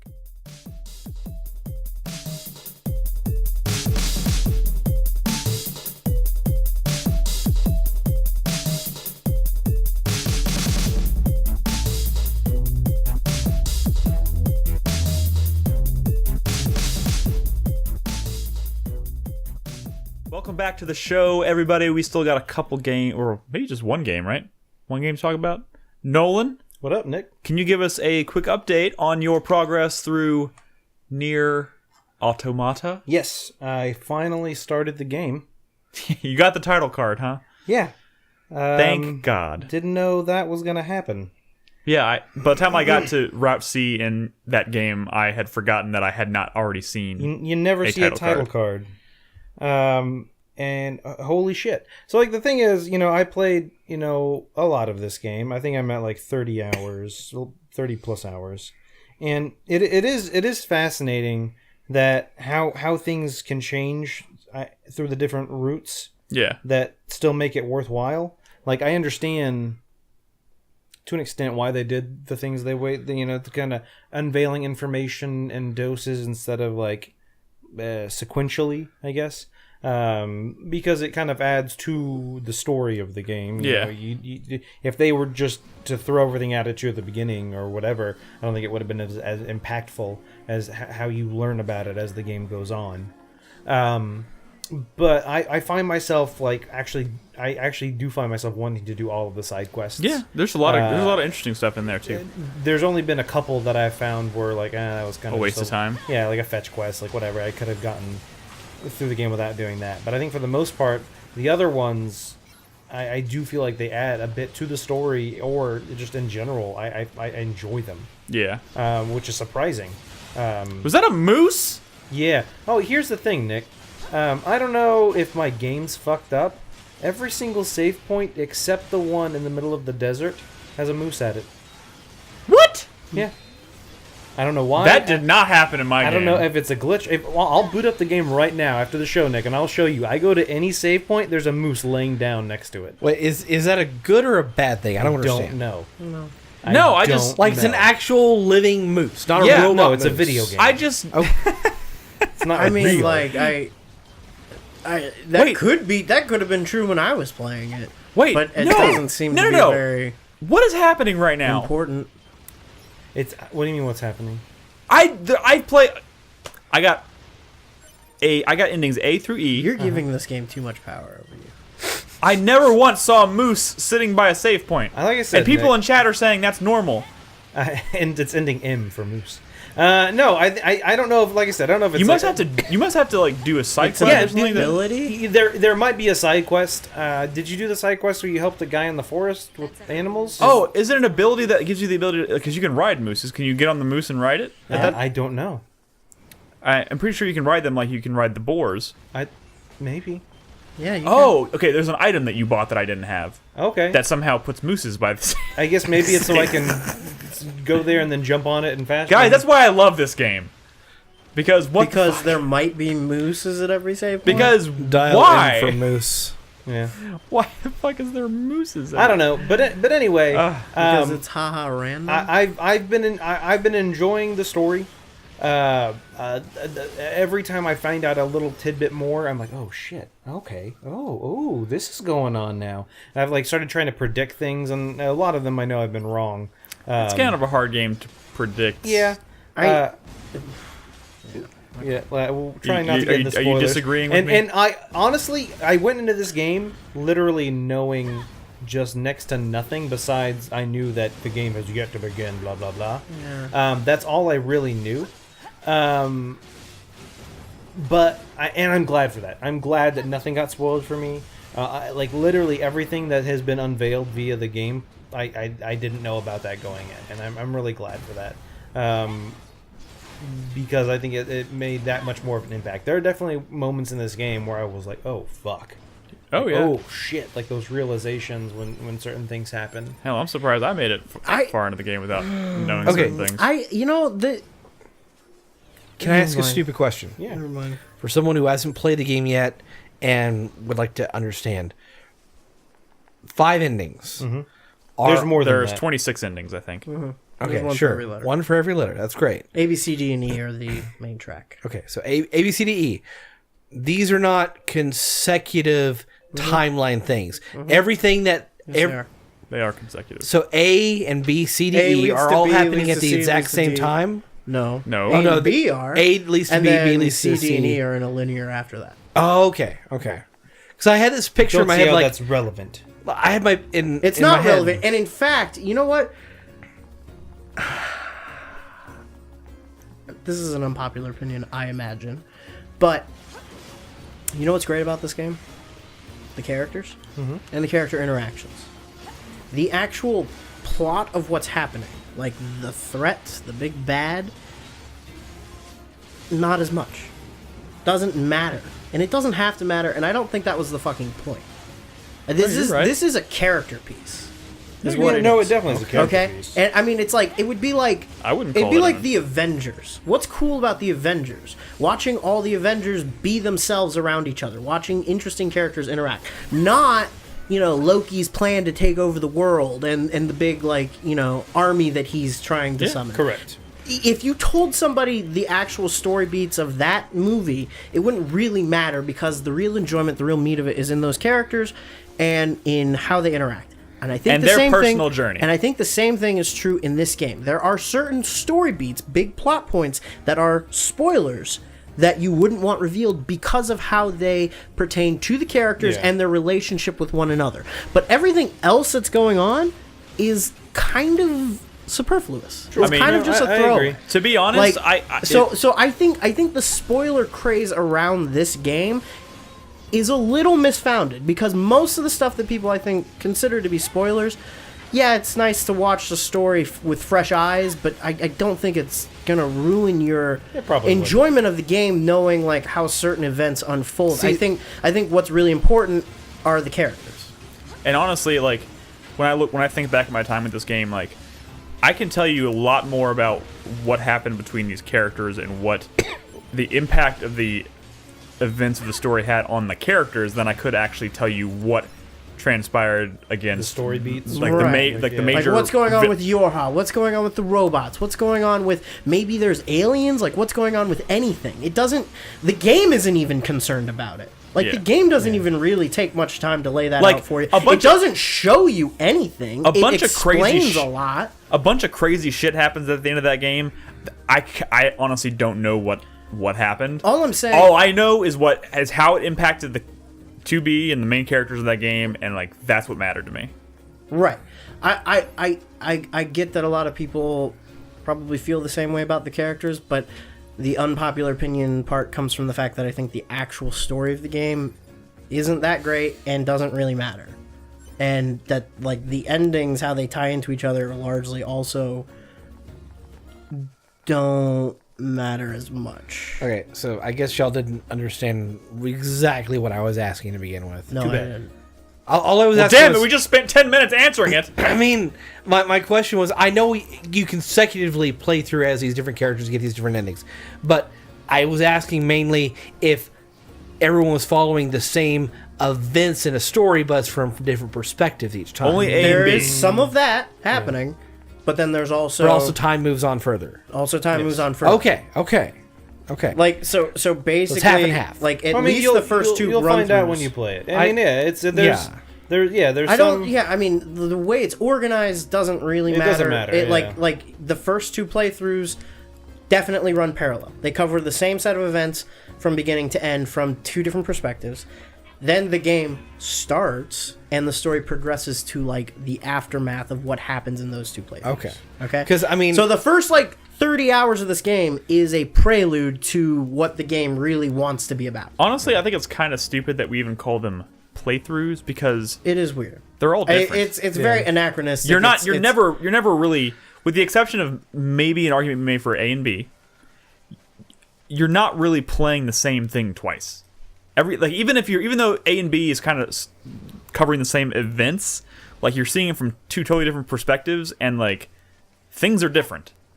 So like the fact that people even bother calling them playthroughs is Yeah, strange. no, to it's- me. That perspective is a better word to describe yeah. it. C, D, and E are not playthroughs. They are. I don't. It's weird that we even call them endings. They're like chapters. I agree. I agree that calling them endings and playthroughs and whatever is after it's a unique way to give you perspective on the story. I think if they after A, when credits roll and it's like, hey, a message from Square Enix, the game's not up. I don't think they should have had credits roll. Yeah. I think it should have just taken you right back to the The beginning. thing is, it's part of the Or joke. Like, if that was- credits roll when you get like No. the tiniest of endings. Yeah. Like I kind of feel about it like they were maybe trying to capture the same kind of feeling like what Castlevania Symphony of the Night did, you know, Maybe, where yeah. you can very easily just like skip the whole second half of that game and not even know that it was there, and then find out about it years later and be like, oh my god, I didn't know if I had this item and I did this at this time, it would open up a whole new part of the game. If you were trying to elicit that kind of reaction from the audience, don't just funnel them from one playthrough into the next, you know? Let them just Let it oh, I stew. really like that. I'm going to play it again. Oh, Yeah. what? This is different. Yeah. That's cool. Don't just like, hey, Square Enix, by the way, you're missing out on the real game. No, but here's the- over and over and over Here's and the over sad again. thing. It's like, Here's the sad thing. The reason I think the main reason they did that was because they want to make sure the game reviews well, and like they don't want people to review the game and then stop after Route A and be like, right. oh, that was weird, and Right, have no but- idea how to feel about it. But like, look, criticism is obviously going to be a big part of any sort of artistic endeavor. There's always going to be critics. That's not a good or bad thing here or there. In fact, I think criticism is an important part of the process. But you shouldn't have to tailor the presentation of the experience I'm not saying towards the idea that, like, oh, well, this guy who's going to write an article for Polygon hold on. isn't going to play the I whole will fucking say, game. hold on, I will say, I'm if not you've saying ever, it should be, if you've I'm ever saying gotten that. a review copy of a game, the company will send you a list of stuff like, hey, by the I way, know. do this, Yeah. do this. Also, by the way, when you beat the game, it's not over. Right. And they would have said that in there. I don't think they put that note in there for reviewers. I do think they put it in there just to prevent people from getting a bad taste in their mouth. I mean, I think from like, oh, 15, oh, okay, I thought this was I mean, more it's than just that. weird they chose to structure the game this way if they were that desperate to make sure that people didn't miss that content. I Because- get, well, the thing is, I guarantee you that's not Platinum's idea. That's why it says Right. a note from Square Enix. Right. It's not the developer. Yoko Taro didn't want to put that note in the game. Right. I'm sure Yoko Taro wanted it to just have nothing, just take you back to the fucking start screen, and that's it. I mean, The fact is, we don't Chris know, Davis, yeah. because well, hold on, because you haven't when you beat the game and credits roll, it pops up and it says a note from Square Enix. Okay. Blah blah blah. You play the game again, essentially.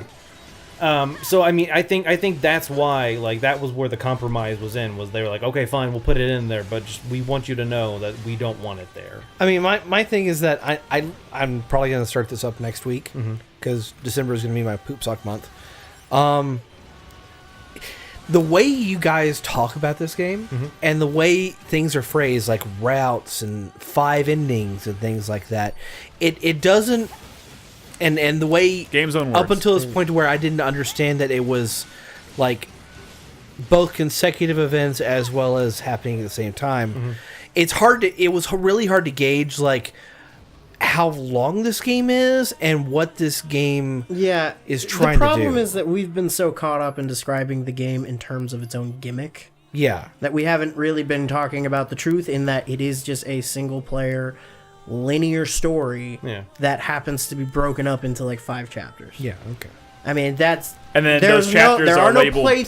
playthroughs. There are no endings. There are like these little Easter egg conditions that you can meet. There are like endings that will end your fucking game, and then you have to restart from whatever the last main Like, chapter. If you were talk to a on character, or if you kill a character, or if you do this, you die or do in a that. certain Like, way, there's, like there's it'll like roll 24 it'll roll different credits things. until you've unlocked ending K or whatever. Yeah. You know. Or there's like 22 different things that you can, or 21 different things you can do in the game that will roll credits, and it's just a little Easter egg that doesn't mean anything, but it's kind of cool and kind of fun. See the way up We've until you said probably for this entire year been doing this game a big disservice by describing it in terms of playthroughs, endings, and routes. I honestly believe that. Honestly, now. that's also not just us. That's just the way, like. Well, that's just because that's how the game. That's the words the game puts on it. That's Yeah. how the But game teaches you to talk about. when you're itself. not playing it, when you're just hearing about it, when you hear that, it does sound weird. Yeah. And when you talk about rolling credits, it in my kind of cynical mind, it makes me think back to Metal Gear Solid 5, to where like almost every fucking main mission had a fucking credit. Oh sequence. yeah. No. It's not like that. No. So okay. I mean, long story short, definitely it's a make sure really you do. fucking good game, and you should play it. Yeah, there we go. That's I all will- you really need to Yes. know. Yes, you should.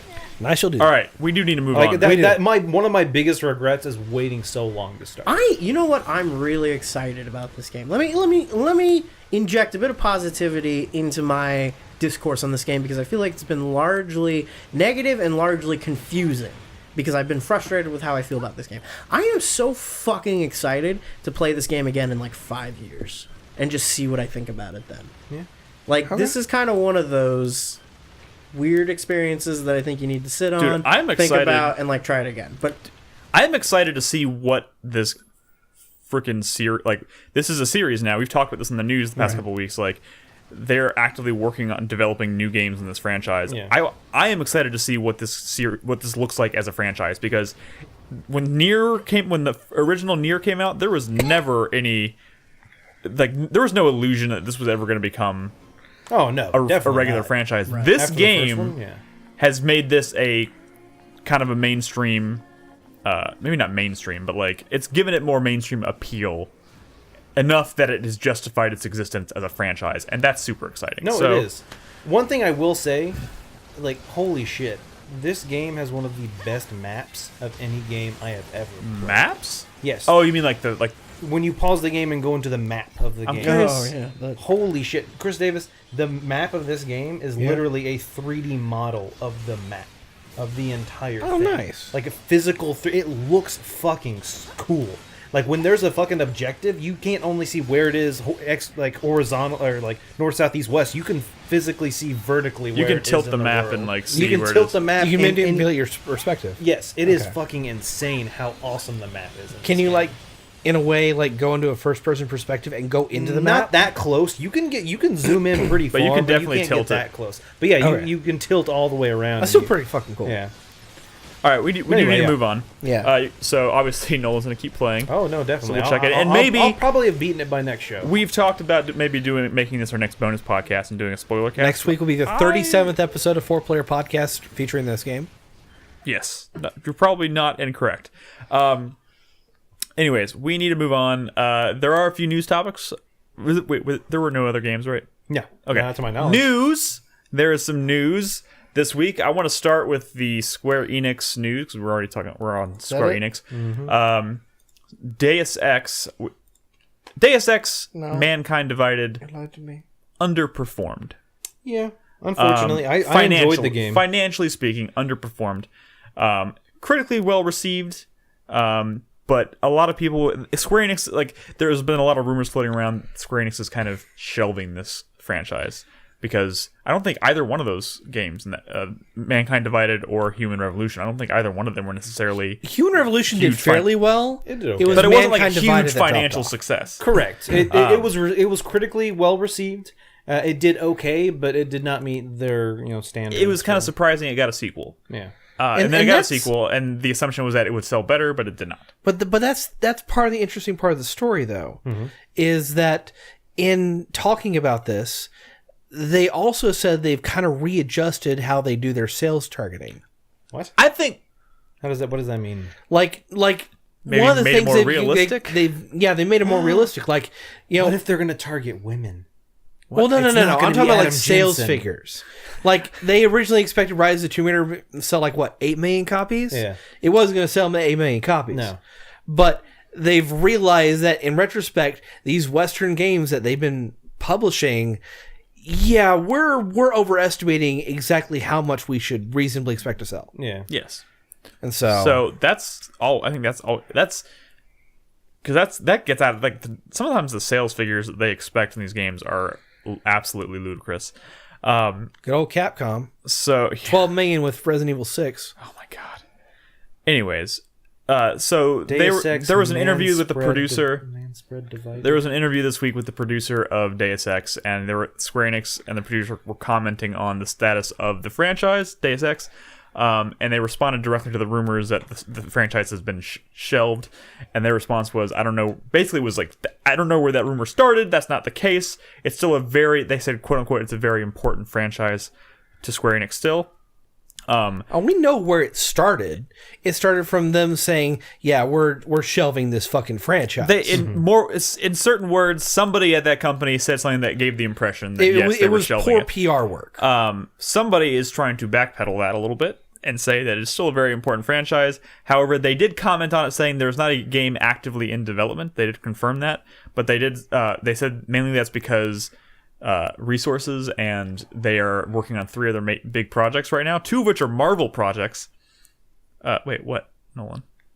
The new Deus Ex, Adam Jensen. God damn it. Has been augmented. He's now Amy Jensen. And he asked for this. Way to be political. She. Sorry, thank you. She Get it asked right. for this. Oh, that would be good. Yeah. I'm ready for it. I'd play it. I'm ready for it. What? Well, I mean, like, what? Why? Why not? I don't know. Okay, then. Let's do it. Exactly.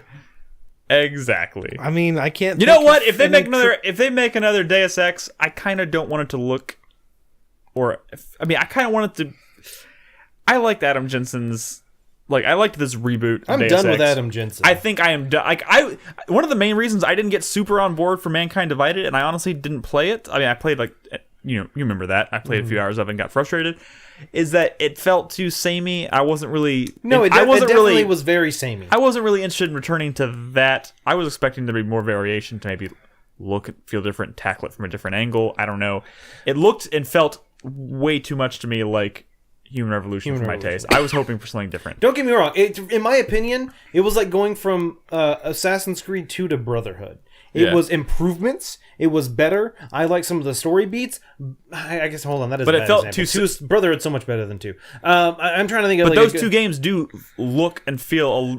Part of you was Brotherhood Revelations. Sure. Yeah, why not? Brotherhood Revelations. Yeah. They took something that was good and made some improvements, but not so much that it's like worth it. I played all the way through fucking Mankind Divided. I enjoyed my time with it, but yes, I agree, it was very samey. I was doing the same shit. He literally says, I didn't ask for this again, because shit happens to him that he didn't ask for, or whatever. But it's just I don't know, at the end of the day, I didn't feel very. They didn't do enough to differentiate it from its predecessor. And the problem, part of that problem is that they had a deadline and they pushed out a lot of content. They had already planned to lead directly into a third game. Yeah.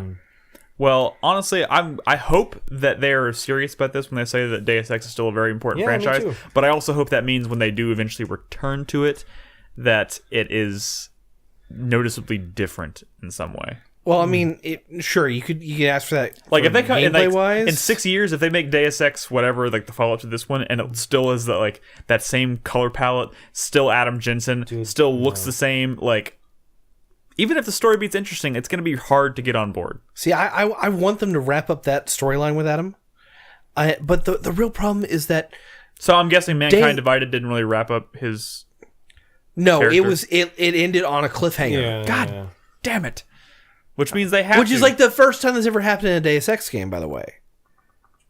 I mean, didn't Human Revolution kind of end on a cliffhanger as well? I mean, no, it was finite. The idea was that a bow. Oh yeah, I guess you're right. They concluded his story pretty much. But no, Mankind Divided. Well, nothing's written in stone. cliffhanger. They don't have to do, especially right now since they're not jumping straight into a new project. They don't have to do anything. But the thing about the Deus Ex universe as it is that there's not a whole lot of room to maneuver. And until the idea of the Human Revolution prequel being what it was 25 years before Deus Ex 1, nobody had thought there was any room to maneuver. And I don't think there really is that much room to maneuver between Human Revolution and Deus Ex 1. They've got to go. You want to do? I don't know. Augment your pre-order. Do Why do they even have to connect? Why not just reboot the series and not have it have anything to do with the original game? I mean, sure, but you're kind of Deus Ex. You're kind of limiting yourself there. I honestly, sure, you could do that, but I kind of want it to be called Deus Ex. Well, then at that point you're just making a new IP. The point is not necessarily. They could call it Deus Ex. The point is there's no project currently in development right now, so it's going to be a long time before we even have to worry about this.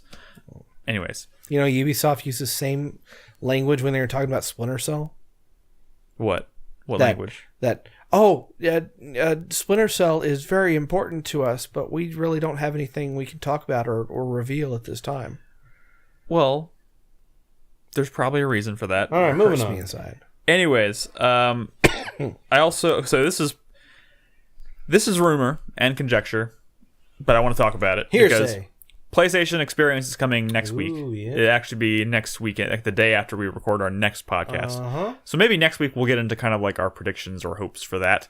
But one of the big rumors start right now going into it is regarding Devil May Cry 5.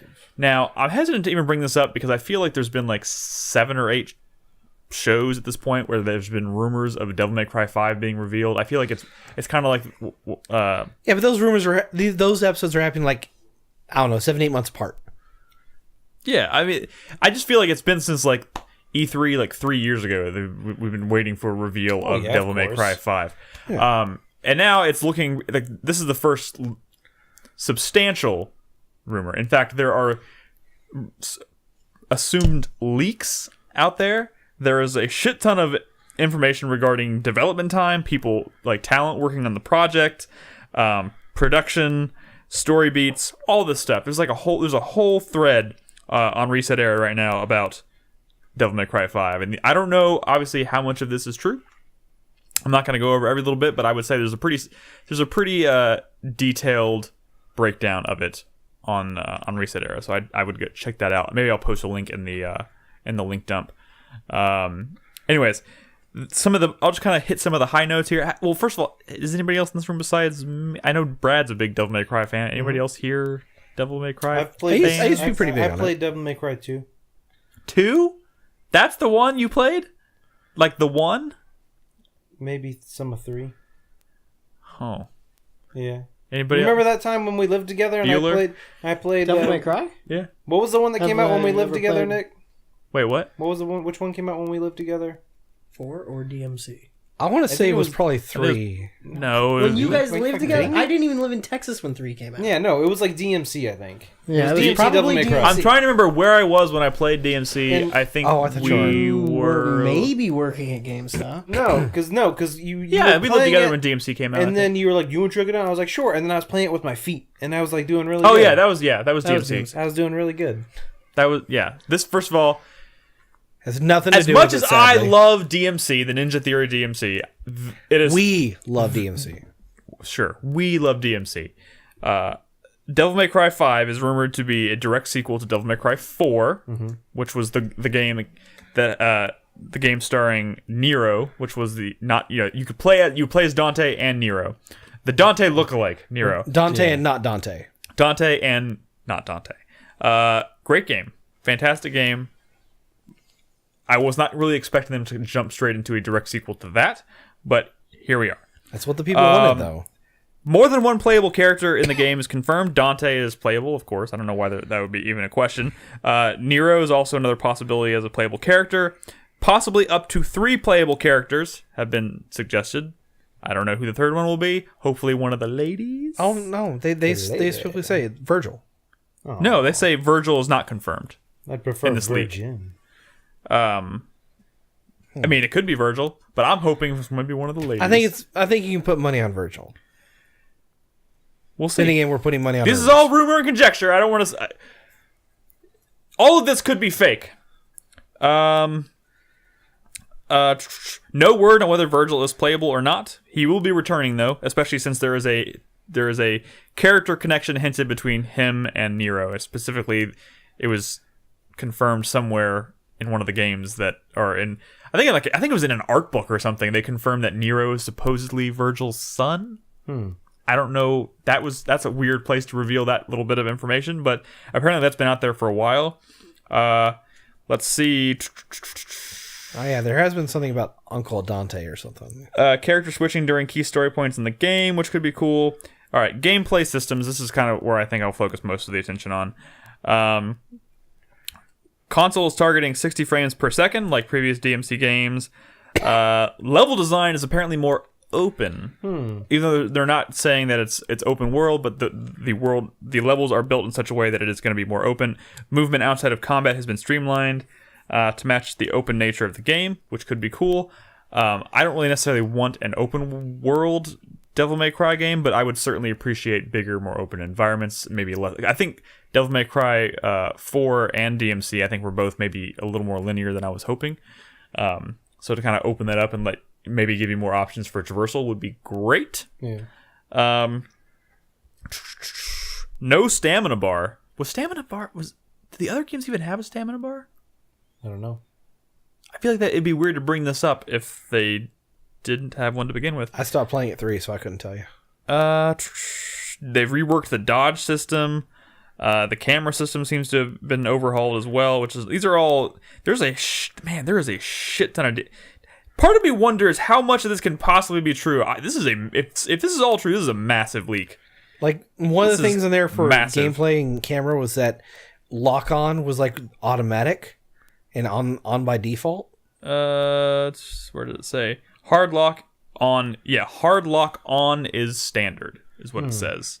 And also, they're calling the game DMC5, but Devil May Cry 5. Devil May Cry 5, but they're, instead of it being like the number 5, it's the Roman numeral 5. I also don't think the name is confirmed, but yeah, but they're applying the Roman numeral 5, and they're saying that's like a throwback to like how they did MGS 5. Yeah, where it switched from numbers to suddenly going into Roman numerals, which. Hopefully they don't do. Well, I mean, I'm just hopefully, because there's a reason why MGS 5 was MGS 5, and not like proper MGS 5. Yeah. I just hope they don't do that. The actors who played Dante, Nero, Virgil are apparently all on board to return.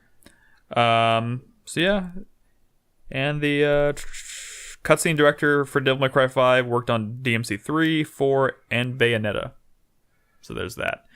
But like I said, it would take me a while to read this entire list. There's a shit ton of details. I'll post a link in the link dump for this list if you're interested. But it's looking like there might be a reveal for this next weekend. And if there's not, I'm sorry. Is it really next weekend, the PSX? Next Friday. Yeah, next Friday is when it starts. You know what I'm ready to hear about? Some fucking Last of Us. There's going to be a panel. No, I know. So we'll find something out about Last of Us. Are they going to too. stream that? Yeah, I think they. Well, I think. Well, here's the thing. They always open PSX with the presser, so there'll be trailers and whatnot. So I honestly didn't know there were panels and shit like that. Yeah, there's panels. I was just like one big demo event. No. What if it's playable? No, it's not gonna be. Anyways, And it's out today. Oh, yeah, that's not happening. Anyways, like I said, we'll talk more about PSX next week, probably in preparation for the event. There'll probably be more rumors swirling before next week, so we'll talk about it more then, give our own, what we're excited to see, what we're hoping to see. Right now, I'll be honest, Devil May Cry 5, if this is true, it'll be at the top of my list for excitement. I'm really hoping they show something. And the last bit of news I want to talk about this week is related to Ninja Theory as well. HellBlade is profitable. They sold 500,000 copies, and it is officially profitable. I think that is only really a big deal because of the approach they took to developing this game. I mentioned this, a few months back when we were talking about this game, but like the way they actually developed this game was super interesting. Like the way they found to cut costs and still have a really beautiful and detailed product is really impressive. What'd they do? Like they were using people working in their office as like actors instead of hiring outside help, and a lot of the techniques they did for like the motion capture was like not your standard like they have a whole series on their YouTube channel. Like there's like 30 plus developer diaries for this game. Yeah, this is one of the most transparent games you've ever seen. And they go into super crazy detail about how they actually did like the motion capture, because they have really good realistic faces in that game, and it is not done the way that every other company has ever they didn't really even use a studio. Yeah, a lot of it was done in offices, like with just the technology. Yeah, it's weird, but like it's fascinating to go watch it. And they called it like guerrilla game development, like the way they were doing it. They were cutting costs left and right, and the fact that they ended up landing that product as polished and like as nice looking as it was, and like tell a really interesting story. Like it's pretty fascinating. So the fact that they've sold 500,000, they've become profitable, is pretty exciting. I really hope this is kind of like testing the water for, and maybe even just being an example to other developers that like you can make quote unquote AAA games with a lower budget and like have some pretty impressive, interesting results. Totally. So You absolutely can. If you want to make it sell, you probably should have a decent marketing budget. yeah, and they were pretty. The marketing for that game was pretty. The marketing for that game was mainly the developer series. Yeah, it was all like guerrilla marketing too for that game. But like they were pounding the pavement with that stuff, and it was pretty effective. So yeah, first of all, I would recommend checking out their YouTube channels. It's actually, I did not expect to do this, but like leading up to the release of that game, I ended up watching like almost every developer diary they put out there, and I was not intending to do that, but it was really interesting stuff. So yeah, congratulations to Ninja Theory on that being profitable. I hope we have more exciting stuff to look forward to from that studio. I'm very fond of that studio. All right, let's move on to questions. Oh, real quick, community. This is community related. Sorry. Continue. No, that's fine. What's up? Do your jingle. What's community Do your related? jingle. No, I'm good. Do the goddamn jingle. I'm good. Okay, fine. Fuck it. I wanted to announce the winner. community. God damn it! I wanted to announce We love our people now. I wanted to announce the winner of our giveaway for October, because I know I'm a little bit late on that. Just a little. But I reached out to him. It's technically still November. I know. I got to announce the winner for our November giveaway in like the next week and a half. But the winner for October, I don't know if this person is in chat right now. Slardacity. Oh, Slardacity. Slardacity is our winner. Dang. I reached out to Slardacity. He reached back. He accepted his prize, and the game he picked is Xenoblade Chronicles 2. Oh, okay. So we'll be sending a copy of Xenoblade Chronicles 2 to you, Slardacity. Thank you so much for participating and being a part of the community and all that good stuff. As always, just a reminder, if you want to enter the giveaway, all you have to do is leave a comment, give us some feedback on every episode, chime in on our conversations. You can retweet the show. Anyone who retweets the podcast every week when the post goes up is entered in the drawing. We also enter people who highlight stuff and clip stuff out for us in Discord or on Twitch, and let us know. In Discord, there's a room specifically made for clipping highlights out. So anyone who submits a highlight gets entered for the drawing. So we appreciate all of your interactions, all of your participation, and we do this once a month. And you get to pick any game you want up to a $60 value. So yeah, Slardacity will be getting a copy of Xenoblade Chronicles 2 soon. That game's not out yet, is it? Or is it next week? Next week. Next Next week, week. I think, yeah.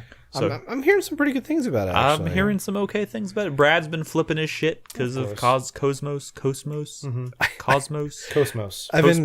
I've been reading, evidently the game is kind of lewd. Yeah, I've heard that as well. But there's like cinematography in the game to where they will depth of field at the face, and the boobs will be bright and center. Oh, Jesus Christ. Sounds like Interesting. good to me. I'll play it. All right, Nolan. Alrighty, no new patrons this week. Son of a bitch! But we do have some questions from our active patrons. Yes, we do. First one is from Chai. I know that guy. What is your favorite Disney song? Wait, is this the question you were worried about, Chris? Wait for it. Will only be accepted via singing the song itself. Oh. I didn't read the second part of that question. Shit. First, no. So the problem is Favorite Disney song. First of all, I don't. my favorite Disney movie doesn't have like any real musical numbers. What's your favorite Disney movie? Lilo and Stitch. That's a Disney. Oh, yeah, I guess that is a Disney movie. Yeah. My favorite Disney movie is Marvel Avengers. Blah blah blah. Fuck off, Nolan. Sing me the theme song for the Avengers. Oh wait. Ba, ba, ba, ba, ba, ba. Oh no. No, that's not it. That's not No. That's not the question, though. That's not your favorite movie. No, that's Back to the Future. Back to the Future. Dun, dun, dun, dun, dun, That's Jurassic That's Jurassic Park. No. I mean, the music in Marvel movies is fucking terrible. I think it's designed to be with that the way, exception though. of Guardians of the Galaxy, but they didn't write any of that shit. So, Hey, the soundtrack in Thor Ragnarok's pretty kicking too. Like but they didn't write all the that musical either. numbers in Lilo and Stitch are Elvis songs. So it's not your favorite. The question is not favorite movie; it's favorite song. And obviously, this is Halloween comes to mind from Nightmare Before Christmas. But also, I was going to say more recently, I was actually really enjoying the soundtrack to Moana. The main song on I finally watched that a couple weeks ago. oh yeah, like that one song, Hasadiga Ibowae. Right? Yeah, that one. Yeah, that's good. Look that up. Yeah, Google noticed. What? There's actually several really good songs in the soundtrack to Moana. One is actually sung by The Rock. that. He's not the best singer. He's not trying to be the best singer either. He's just being The Rock, and I think it works I pretty think well. the actual musical, I don't know. What? Like the actual classic musical Disney movies probably have the best music. Yeah, There's a lot of great stuff in Beauty and the Beast. I love Gaston's song. Yeah, Oh, yeah. Gaston's is good. No one fights Fucks like Gaston. No one fights like Gaston. No. Yeah, Beauty and the Beast has good music. No one leaves them. In all of my deck. What about Aladdin? Aladdin has some good music in it too, doesn't it? Gaston. When I was a child, I ate 4 dozen eggs every morning so I could grow large. But now that I'm grown, I eat 5 dozen eggs so I'm roughly the size of a barge. Yeah, that's great. There you go, Call that's that at Crispy's. all. Let's not forget Mulan? about I Can Show You the Yeah. World. The Huns? Yeah. Yeah. No, that's probably one of my favorite ones. I like Oh, Prince Mulan. Ali is great. Prince Ali, fabulous. Oh, did y'all? On a side note, did y'all see they? 10 regular men, definitely. Wait, what about He faced the galloping hordes, 100 baggers with swords. Who sent those goons to their lords? Why, Prince Ali. He's got 5,000 white golden camels. I think 75 golden camels. 75, yeah. golden And of peacocks, he's got 53. I think Crispy's got this when it question Has he covered. got a zoo? I'm telling you, it's a world-class menagerie. Yeah, no, it's a You're so much better versed in this than all of us. Yeah. Yeah, I refuse to answer after that. I refuse. Did y'all see? On a side note, they cast the Mulan. The live action Mulan, yeah. Yeah, She's it's too pretty. I don't think she could pass as a guy in disguise. You know Hey! what I'm saying? That's like... Oh, here's the event. Just wait. Maybe. They'll just slap a mustache Yeah, on they're her, gonna put it- and it'll be great. That'll be great. Here's the Avengers theme, by the way, for reference. Wait, we can't play this. Why not? Because it might be Oh, Disney's copyright. gonna sue us? Yeah, Okay. this- yeah. Oh, they're gonna We mute can't the play feed. more than like 30 seconds of it. They're gonna that's- mute the feed. I thought no, we They're can gonna only mute the feed. we can only do 10 seconds. Okay, that's it. Oh my god. I think we were under the limit. if We're you okay. killed this podcast, Yeah. But that wasn't like the hero shot. Like Yeah, it's not. bad. It's not very good. No, I agree. I'm having, like I said, Mulan, the Hun song. I don't remember. Let's get Yeah, but I'm trying to. What's the? business. I'll make a man out of you. I'll make it. Yeah, that's that song. Yes. Alright.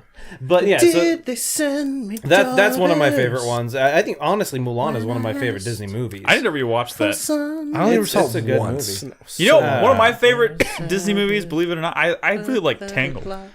That movie is fucking Tangled is a good that movie. movie is Never fucking seen it. expensive every time I see it. I want to buy it. It's always like $25. Well, no, yeah, Disney always charges. I picked up lot. Moana on sale on Cyber Monday, $7 on Blu-ray. Did you know that dope. It was on Netflix. You could just. I don't. a lot I'm trying to of fill up the my shelf, older Chris Davis. Trying to fill up my shelf. A lot of Okay, the You older- can stop singing now. Disney movies, they had a different voice for the talking and singing. Yeah. And the person who sung Jasmine and Mulan are the same person. Also, the person. Oh, really? Yeah, Lea Salonga. I know that Interesting. because she's Filipina. And Also, so- Chai Tai's correct. Tangled better than Frozen. Also, Oh, of course. haven't seen Frozen, so I really can't comment. But I think you're probably right. All right, we need to move on. I did see someone talking about that the Mulan in the movie should be played by Jackie Chan. That'd be fucking amazing.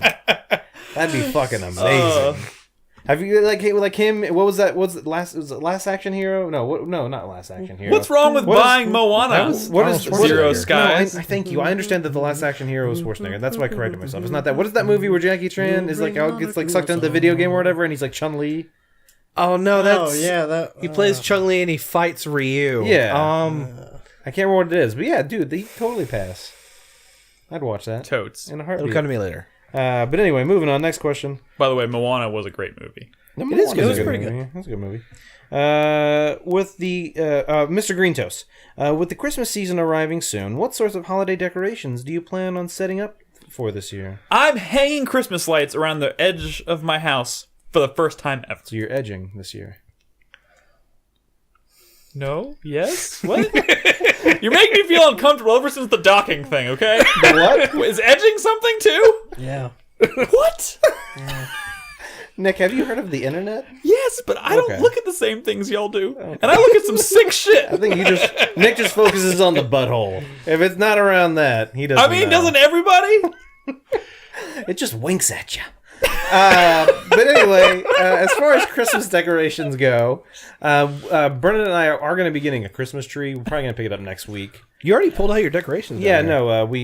no, we got out all of the decorations. We've kind of started putting a few things up here and there. We put some stuff on our mantle, and the thing is, we actually don't own that many Christmas decorations. Like you can't, like, you know, a lot of people, they put out their stuff for like Christmas and whatever. Yeah. But you're in a position where you're in a brand new house, you have this huge fucking house, and like, are you having to decide how much you're gonna budget towards decorating it? No, Like how much you're gonna do?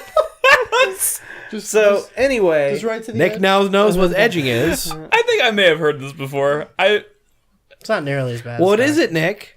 anyway, Edging is the coming right off of our Disney conversation. Oh no. Edging is approaching we the got edge of muted. sexual orgasm and withdrawing, usually several times, before finally achieving orgasm, meant to intensify orgasm and, for men, volume of ejaculate and force of ejaculation. there you go. Thank you, Crispy. Volume of ejaculation. I like to build volume. Is that no concern? I mean, We're a family-friendly podcast. yeah. I think that was educational. Educational. Educational. Anyway. Oh God, I don't know. There's so many possible names for this episode. I'm gonna put some stuff on the front of the house, but there's no way I can put fucking lights up. I have a 2-story house. I am not getting. I have a ladder that'll reach, but fuck if I'm gonna do that. I did put a little. I did put a little. What are they? Like a little. You know, like a wreath. Not a wreath, but like a little string of Garland? Garland. Thank you. I couldn't think of the word. Garland with lights in it over my my fireplace. Yeah, we have one of those too. And I think the plan is this year that now that we're finally in a house that we're gonna stay in, is post Christmas we're gonna go out and buy a bunch of shit once it's like really cheap for next year. Is the plan. Probably. Have you thought about doing one of those companies that'll come out and... I've thought about it. The neighborhood, some people in the neighborhood have been talking about it. So maybe, but maybe not this year. Maybe Just next another year. extension of the Christmas industrial complex. Well, no, so actually, it's kind of cool. A lot of the companies that do landscaping, since they don't have a whole lot of business in winter, and during the winter they hang like lights and do stuff like that. Like, Yeah. oh, that's kind of smart. Really and you can Because get deals nobody with wants them- to do that. so themselves. cool. And you can get deals with them to where they'll not only put it up, but they'll take it down when you want it. Yeah. Oh, that's nice. Whoa. Yeah. I was just gonna rip it. I'm just gonna hang lights around the lower edge, like the first floor of my See, house. The thing with my dad growing up was that he would hang the lights, along the roof edge, and he'd never take them down. Never take them down. Yeah. Well, we have NHOA, and they require that they be taken down. Fuck Next HOAs. question from Piost. Marvel released the trailer for Infinity War this week, and it seems like the stakes have been raised once more. God damn it! What? The question is, No, it hasn't. where would you like to see them go after the next 2 Avenger films? I mean, I'll say this. I think the answer to that question is going to entirely depend on what happens with the 21st Century Fox stuff. Oh, Yeah, no, that's a big factor. there is talk about There's like They're Disney talking about an buying- Avengers versus X-Men film. Yeah, no, X-Men and Avengers. The question meeting is, would do be they cool. completely reboot the X-Men franchise and recast and restart, like what they did with Spider-Man, where they just introduce a new set of X-Men, to the Marvel Cinematic Who would they Universe. keep besides like The only Hugh person they Jackman? should keep. No, he's not coming back. Yeah, No, no, no, he's already said he's I know. not. He's not The coming only back. person they should keep. Don't say it. Fine, I won't say it. It's Halle No, Berry. I'm not going to say it. No, say it. No, I don't want to. What was it? I'm not going to say it. Patrick Stewart. No.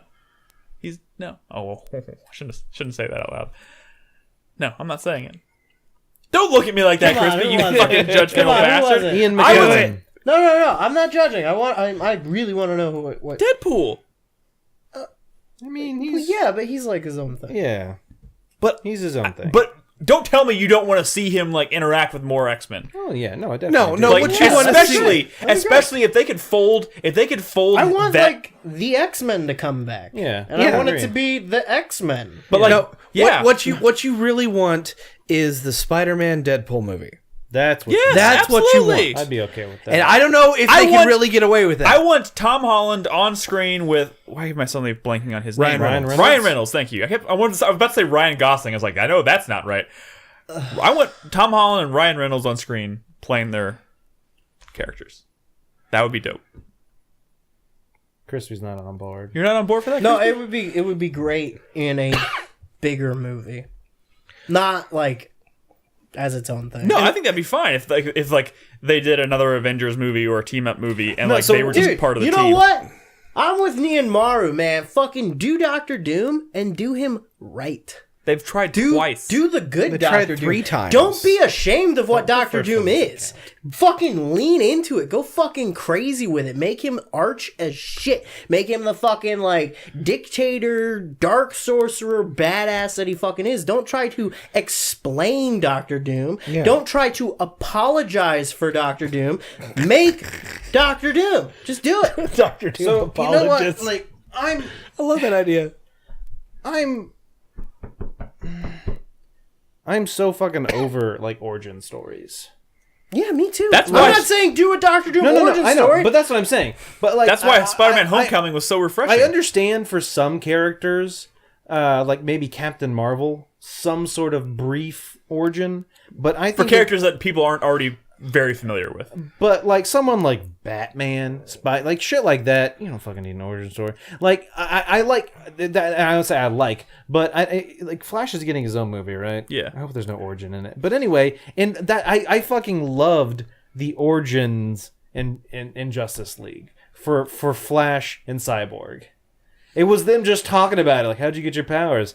Struck by lightning. What about you? Like, oh, like car. It's like something like really dumb. It just fucking, that was it. I'm not saying it's a great movie. What I'm saying is I like that they just kind of briefly went over it. Like, I don't need to fucking have a 45 minutes of this 2-hour movie be dedicated to an origin. yeah, I sure. think I'm with you. I think outside of the 21st century Fox perspective of the other thing I would question is they've spent what 12 movies at this point over 3 phases building up towards More this- than 12, my friend. well, whatever. Towards Infinity War, okay? Yes. And there's going to be an Avengers 4 after this. Yes. And in that phase 4, so far they've got Ant-Man and the Wasp. And That's like what filming. else do they Another have? Guardians. they just finished filming Another that. Guardians. I think they're doing another Doctor Strange.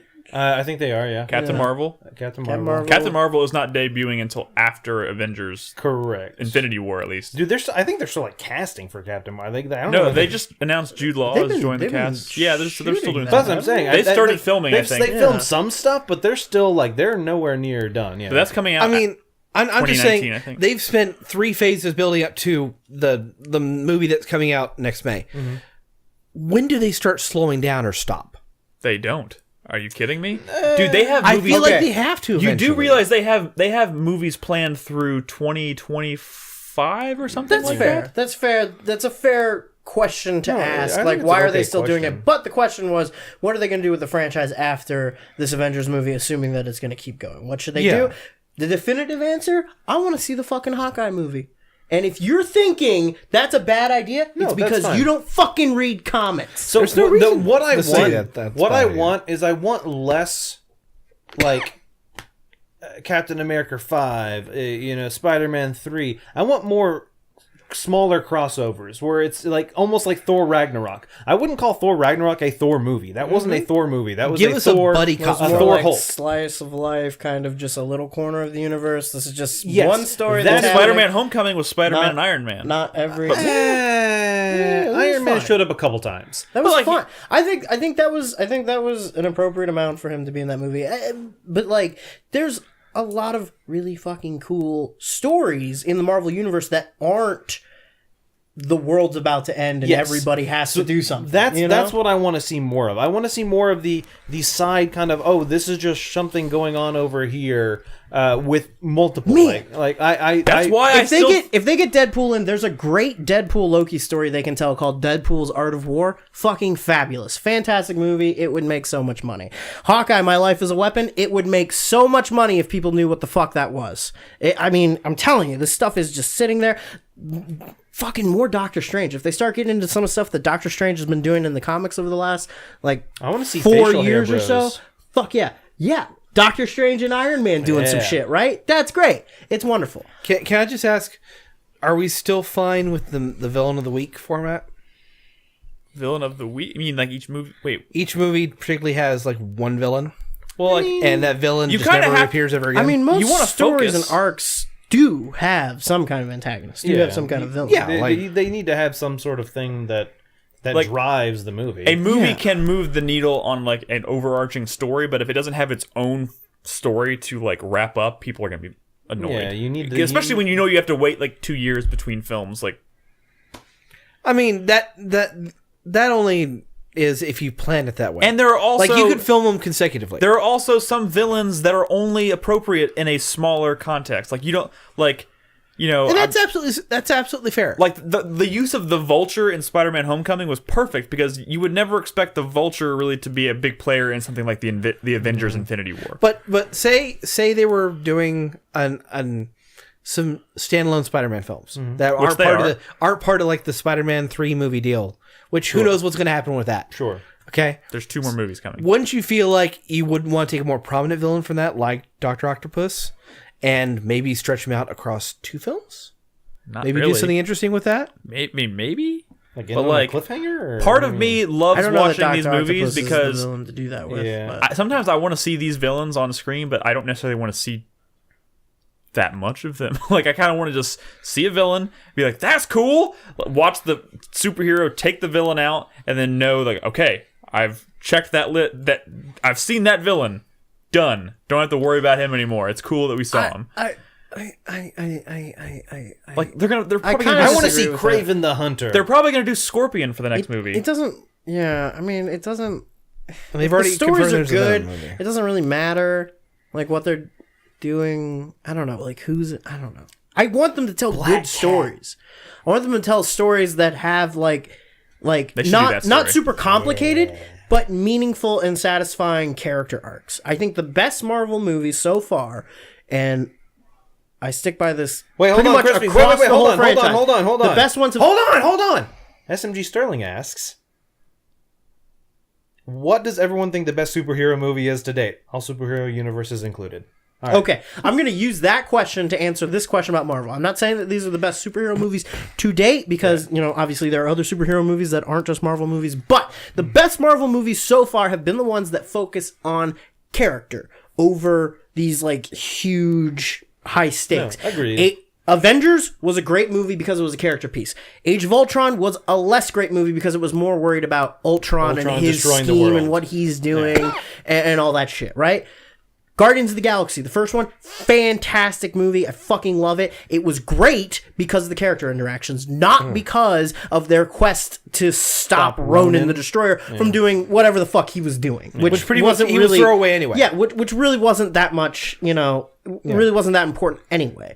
Guardians of the Galaxy 2 kind of doubles down on that even more. They get more in-depth on the characters. They back off less on this, like, universe-ending threat. They do kind of still have that in there, but it's tied more closely to the it was about emotional personal- arc, the, like, character arc that one character is going through. Yeah. And that worked really fucking well. I love Doctor Strange. I love the first half of Doctor Strange more than I love the second half of Doctor Strange, because it's dealing more with his character, with why he is the way he is, who he is. He is an asshole, but he doesn't have any interesting characters to really ping off of. You know what I'm saying? I guarantee Doctor Strange is going to open up in this new Avengers movie because he's going to have bigger, more interesting characters to interact with. Yeah. And that's going to turn that character whole around. I think largely any of these movies that have dealt with interesting characters played well, playing off of each other, have been better than the ones that were just, let's punch the bad guys, which is largely what Justice League was. Okay. Which is largely what Man of Steel was, which is largely what... Let's real quick, just each one of us say our favorite... Do we want to separate them out? I mean... Favorite superhero movie, and maybe I want just out of curious favorite Marvel movie. I mean, since we're talking about it, I'm okay with that. Yeah. I'll start. Okay. Favorite Marvel movie? Shouldn't be any surprise at this point. I've said it several times already. Spider-Man: Homecoming, I think, has become my favorite. That's fine. Marvel movie. It's a good movie. And my favorite superhero movie in general, I think, is still The Dark Knight. I hope that might be a bit of a cliche of an answer, but I think that's an excellent. The Dark movie. Knight is as popular as it is and as like well remembered as it is because it is a good movie. And I can watch I would it. argue it is the peak of Christopher Nolan's career so far. Yeah. He kind of went up and then he kind of went down a little bit. I can watch that movie any number of times. You don't even need to watch the movie. You could just be in the general vicinity of the movie and you're enjoying the movie. Yeah. That movie's fantastic. If I'm picking Marvel Universe movies right now, the way I'm feeling, the way I'm thinking about it, what I'm valuing out of these movies, I'm going to go with Guardians of the Galaxy 2. Wow. Yeah. That's fair. It's a that good movie. That movie is great, and you know, like it it's not very sly about what it's doing. You know, it's not really trying to hide the strings as much, but it's telling a emotional story that kind of inverts some of the character traits of the characters from the first movie. For instance, in the first movie, Star-Lord is, you know, his kind of like, I'm a man-child, like I'm immature and fun-loving, is viewed as like a very positive, like cool trait. And then in the second movie, the movie really stops and goes like, well, wait, is this maybe the one thing that's kind of standing in the way between him and his development as a character? Like it kind of deconstructs a lot of what we like about those characters in really smart, interesting ways. And the movie is, every scene of that movie is just filled with characters going through development. And it's fucking brilliant. And I can't watch that movie to this day without just fucking bawling my eyes out by the end. And not just that. It's Man, I need to rewatch this movie. The way that the way the subplot works itself into the main plot, like they reflect off each other and do it so well. They do so well. I mean, James Gunn knew what he was doing when he went to make a sequel to that first movie. All right. Did you say your favorite That was it. superhero movie in general? Well, I think The Dark Knight is still probably like a much more like, I don't know, Nolan? discussion-worthy film. But I don't know. I haven't seen them. Like, it's been a while since I've gone back. I mean, Spider-Man and Thor are the two most recent ones I've seen. So obviously I have like a bias towards them just because I watched them recently and really fucking enjoyed both of them. But I was a big fan of Civil War when it came out. I really Civil War's fucking probably liked that my- movie. Sorry, I was thinking. Sorry, Civil War's cool. I was gonna say Winter Soldier is probably my second favorite Marvel Winter movie. Soldier. Yeah. I did really like Civil War.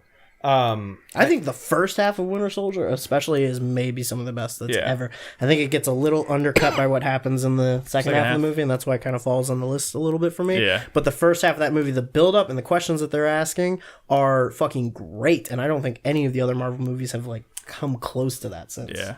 As far as like favorite over time, like just in general, overall, that's hard. I'm a big fan of The Rocketeer. Rocketeer is a good movie. That's a fucking that is some fucking swashbuckling, rollicking adventure. It is so and good. it doesn't make much sense, but it's so good. Yeah. I take It's that. so fucking like early 20th century, like jetpacks and guns and Nazis Fighting and the blips, Nazis. and Timothy Dalton's the fucking villain, and Yeah. it's so great. I love that movie. Guys, It's a good movie. Guys, I'm sorry, I completely forgot about this too, but I think Logan might actually be my favorite. One of my favorite. Oh my god, Logan was but so good. if not Rocketeer, maybe Orgasmo. Fucking goddamn, Chris Davis. Yeah, it's really good. I was gonna say, as far as Marvel movies goes, I think I have to put it towards the first Avengers.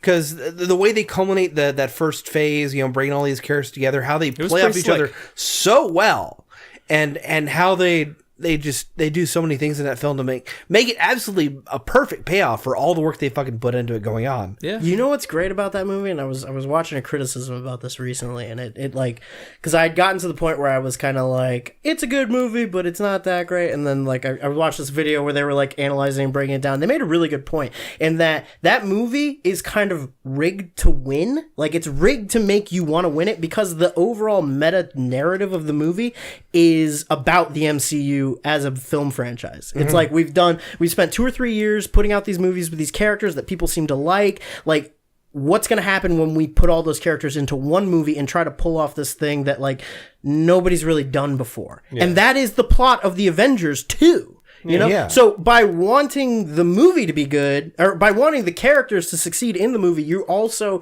kind of along on this emotional ride of like wanting the movie itself to be good.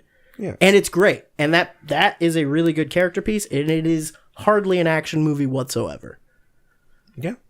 And The Avengers? Yes. Everything that happens in that movie, every single scene, every piece of action in that movie, with the exception of maybe the big fireworks show at the very end, which is the whole point of the movie, is motivated by characters making choices, by characters developing and choosing to do something. I mean, before that final scene, how much that movie actually has a whole lot of like good guys versus bad guys action? Not a whole lot. It doesn't. And like the big action scenes are the ones like Iron Man, Thor, and Captain America fighting in the woods. But that scene has more of a purpose other than 3 superheroes fighting. It gets a lot of like housekeeping shit out of the way, not just about their backstories, but also about who they are and their dynamic in the team. You can see how that battle plays out. You can see exactly who each character is in the fucking framework of the Avengers. And it's a fight that you don't really enjoy watching. It's not really all that interesting, but for what they established, like for the fans and how they try to build the characters together and make them not just strangers, you know, fighting for the same cause, but actually as a fucking team. Like the first instance of them being like teammates. Yeah. Like that's great. We do need to wrap this up. This just, And- this and- Do show's you have getting any more long. questions? DC movie, Dark Knight. Oh, sure. Yeah. Final question for the night from Heroes. What are games that you put off earlier in the year that you are now thinking going back and completing before the end of the year? Hollow Knight. Yakuza 0. Neo. Me and Crispy traded. He gave me Yakuza 0. I gave him Neo. You So- finished Yakuza 0? Nope, but I will. Maybe. Yeah, Hollow Knight's on the top of my list for me. Tacoma, Nier Automata. It's a list. Oh yeah, my list. I have is a long. list, too. Hellblade. I need to play that. Yeah.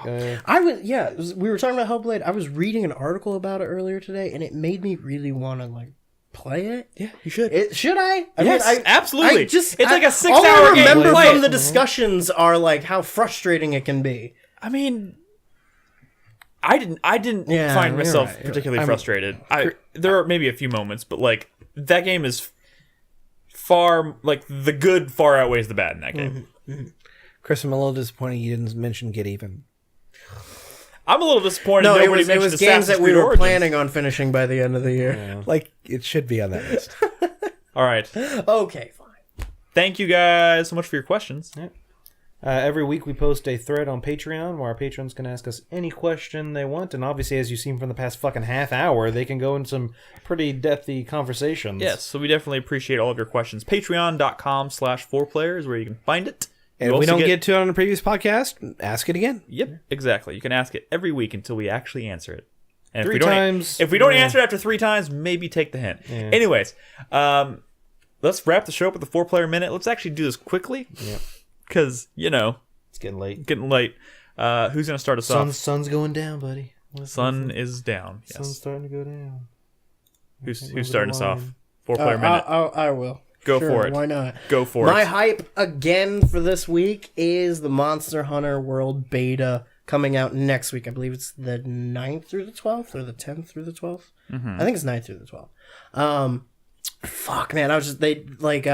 They've been some outlets have been getting like early sneak peeks of it and have been putting out a little bit of video content of like the game and like character creation and shit like that, and it just looks so fucking pretty. It looks so good. I can't fucking wait. I can't wait. Have they said how it's structured? It's gonna be a weekend.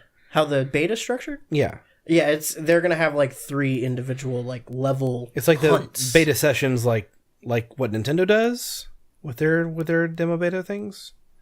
Because they'll open up servers like a certain amount of time, then you have to play during that time, then it shuts off. Then Well, I think later they on, open do it a session. on the first day and they close it at the end of the last day. Okay, good. It's good, just good. open. Good. But it's only on PS4. But fine. yeah, I'm going to try to put as much of that weekend aside for monster hunting as possible. So if you got a PS4, I'll be I around. do. Hit me up. Let's I see what's do have a up. PS4. Let's see what's up. See what's up. Wait, when is that beta? The 9th, so next Friday. Yeah. Broadcast that shit, man. Maybe. You done? No, that was one. My sweat is for this. I'm starting Neo at the beginning of December for possible Game of the Year consideration. Hey, anything is possible. Brad just beat the Anything's game. possible. But not only that, I also started playing Divinity Original Sin 2 Yeah, again. I fucking saw that today. What? You can see my message in Discord? No. When I messaged you and I was like, hey, it's probably heading out for the podcast soon and you're playing Divinity Original Sin 2. Was I late? I don't know. I know how long it takes to get here, Nolan. Could have gotten here a few minutes earlier. Nolan, come Guys, focus. Come on, my fuck you for this week goes to Nolan for spying on me, and tracking my movements. This is wrong. And my thank you for the week. No, my other fuck you for the week. I don't have a thank you. Fuck you.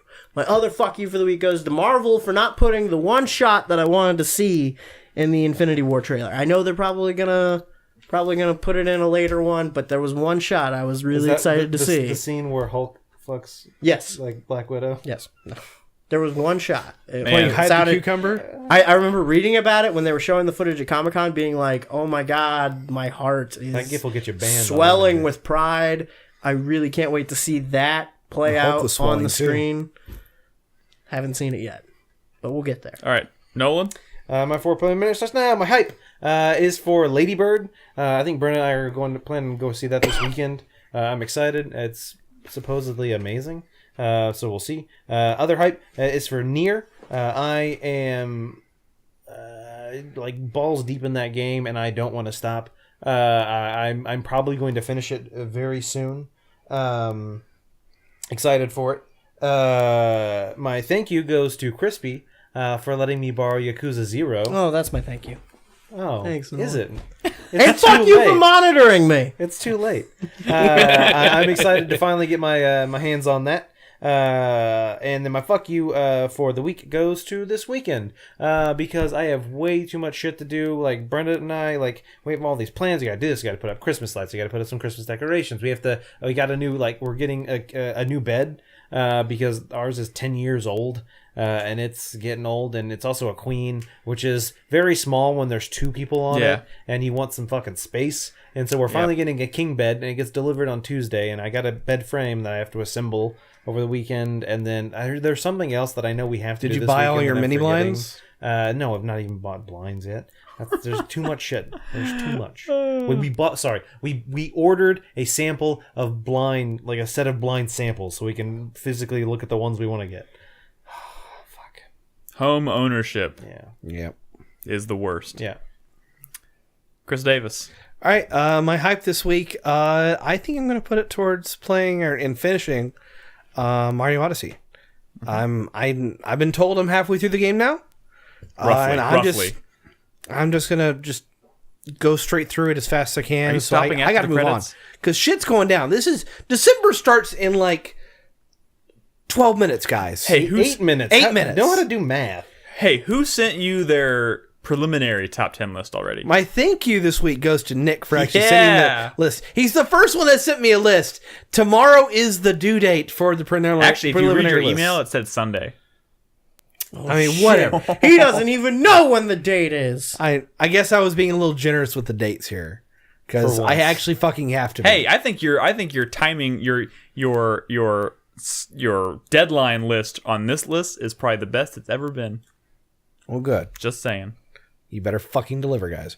My sweat this week goes towards the weekend because I'm going to try and beat 3 games at once. I'm gonna beat At the Mario. same time? Well, I'm just gonna over the course of the weekend. Yeah, I'm just gonna spread eagle and Oh, I'm gonna beat Mario. I'm gonna Don't forget try to and Edge. beat Oh. Uncharted Lost Legacy, which Nolan was kind enough to give me a copy of, or let me borrow. And I'm gonna try and get to at least Tacoma. And if That I can game you beat can knock out. Tacoma, I keep forgetting that. I forgot that's a thing. and then Tacoma, I have to choose between, and I'll probably start either Nier Automata or Hellblade. Well, I can tell you right now, you can. Not to mention Saturday night I'm broadcasting Golf Story. Tacoma. So shit. Tacoma is a 1-sitter, and Hellblade is a 1 or 2-sitter, depending on How long you sit? how long you sit. Okay. Thank you. All right, my hype is for Resident Evil 7 DLC. It's coming next week. Maybe it's the week after that. I gotta double check the dates. Damn. I'm sorry. Go ahead. I got the VR back. Thank you, Crispy, for bringing the VR back. Yep. I'll be setting that up, and I'll be streaming both DLC pieces, End of Zoe and Not a Hero.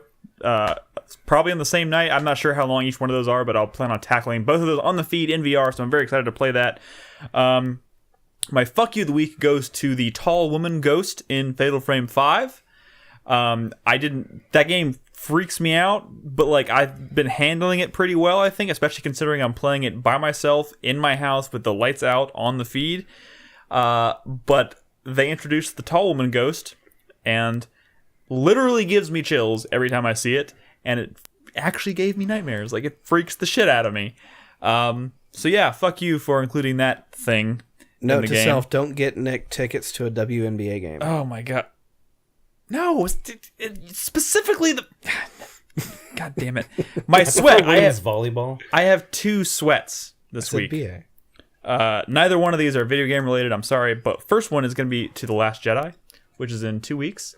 Very much looking forward to seeing it, but I'm also worried because I feel like, especially because Disney is putting so much in. God, I can't remember his name all of a sudden. Mark Hamill. Ryan Johnson. Ryan Johnson. Oh yeah, they're putting so much. Oh yeah, faith they in announced Ryan 3 Johnson. new movies. He gets his own trilogy What, after this. Yeah, Ryan Johnson is Johnson. I am so excited for this fuck? movie. 3 more. They're giving him his own original Star Wars trilogy. Think about that.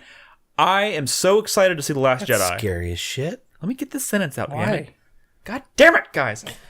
I'm so excited to see this movie. Community. I fucking hate you. So excited to see this movie. We got our tickets for Saturday night. Oh, I'm seeing it on Friday. So I'm not seeing it on release night. And I'm worried that if I even let one review get by and I see it and it's not like the best Star Wars movie ever made, it's just gonna be like, I'm just like my optimism for the future of Star Wars is just gonna melt away. You know what I mean? They're banking so hard. That is a terrible way to go into this They're movie. banking so hard on Ryan Johnson being like the best thing that's ever happened to Star Wars that if this movie is anything short of like amazing, I'm worried. Why do you do this? I don't know, why man. do It's you fucking do this? Star Wars. Yeah. What? So what? It's Star Wars. Hey, Nick. We all love Nick, Star what Wars. if It's it- great. It's an institution. There's already been 4 bad Star Wars. I know, Movies. what if There's been more bad Star Wars movies yeah. than there've been good Star Wars That's movies. true. That's I know. true. I know, and I want this one like The Force Awakens. I loved. I want it to be really, really good. Nick, it's gonna be a good movie. Just let it be. You know what? Have you ever watched any of Ryan Johnson's other movies? Yes, I like Ryan Johnson. Which ones have you seen besides Looper? Brick? You saw Brick? Yes. Oh, Brick's a good movie. Did you see Brothers Bloom? No. It's pretty good. I think it's probably his weakest, but it's really good. I think. Oh, you said Brothers Bloom. Yeah, what'd you They think? said Brothers Grimm. No, That's that a totally wasn't- different That thing. wasn't him. I was That like, was a Nick would different love guy. that movie. It has That was Matt a different Damon guy. in it. That was a different guy. I think he knows enough about what I think I like not him that as a director more than J.J. Abrams. Sure. It's not that I don't think he's capable of it. I think it's probably going to be great. You I'm know just what's saying. exciting about this movie?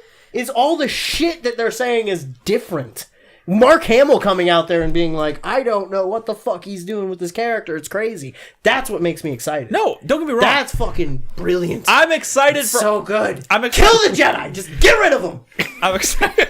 I'm excited for all of these things, Crispy. I'm just saying. All I'm saying is like, the pressure is on now that he has his own trilogy coming. Like, if this movie comes out and it's like not great, and then you're like, well, they're giving him 3 of his own movies. Like he's Well, maybe he is maybe kind he'll of do better with original stuff instead of trying to go off of someone else's. Sure. Oh my god, right? Yeah. Imagine the stories you could tell in the Star Wars universe that have nothing to do with the Skywalker. All I'm saying is he's kind of the future of Star Wars now, guys. Or Ray, for that matter, actually. He's kind of, and not that I'm saying he's not capable of it. He could do great things. I'm just worried. Daisy Ridley came out the other day saying that she doesn't want to play Ray past 9. Well, I don't think I don't think that was ever the. I wanna Why see- would there be another movie I with wanna Ray see past 9? a lightsaber switchblade. Yeah. Guys. All right, my How last did Marvel make 4 fucking phases of films at this point? No. There is way more source material there. Anyways, Stop. by the way, Yeah. my last sweat for this week is my kitchen. I'm doing You get a fan then. I'm doing a light remodel. Sweating in the kitchen. Doing a light remodel. I started this week on Cyber Monday, or actually, yeah, Cyber Monday. I bought, it was Black Friday. I bought new appliances for my kitchen, Oh, being installed on Saturday. nice. I'm very excited, but it also means like I'm starting to light the fire under this remodel, and I'm like, I started like every time I think about it, I'm like, I'm just gonna do this and this, and then I realized to myself that I just named Do I need a everything in my second kitchen. pool? I'm redoing the whole kitchen. Oh, Mr. Homeowner. Nee. Yeah, it sucks. You want to trade? As long as you keep the house payment, sure. That's not That's how how that's not trade how- works. That's not how a trade works, actually. Anyways, I'm excited and nervous, but yeah. Anyways, that's our show. Yep. Thank you guys so much for listening. Of course, we'll be back next Thursday night for yet another podcast where we talk about more video games and other things, probably. So, of course, you can find us at 4playernetwork.com. You can find all of our podcasts there. You can also join us, please, on Discord, discord.gg/4player, and you can watch us stream games every single night at 4pp.tv. We hope to see you next week, and good night.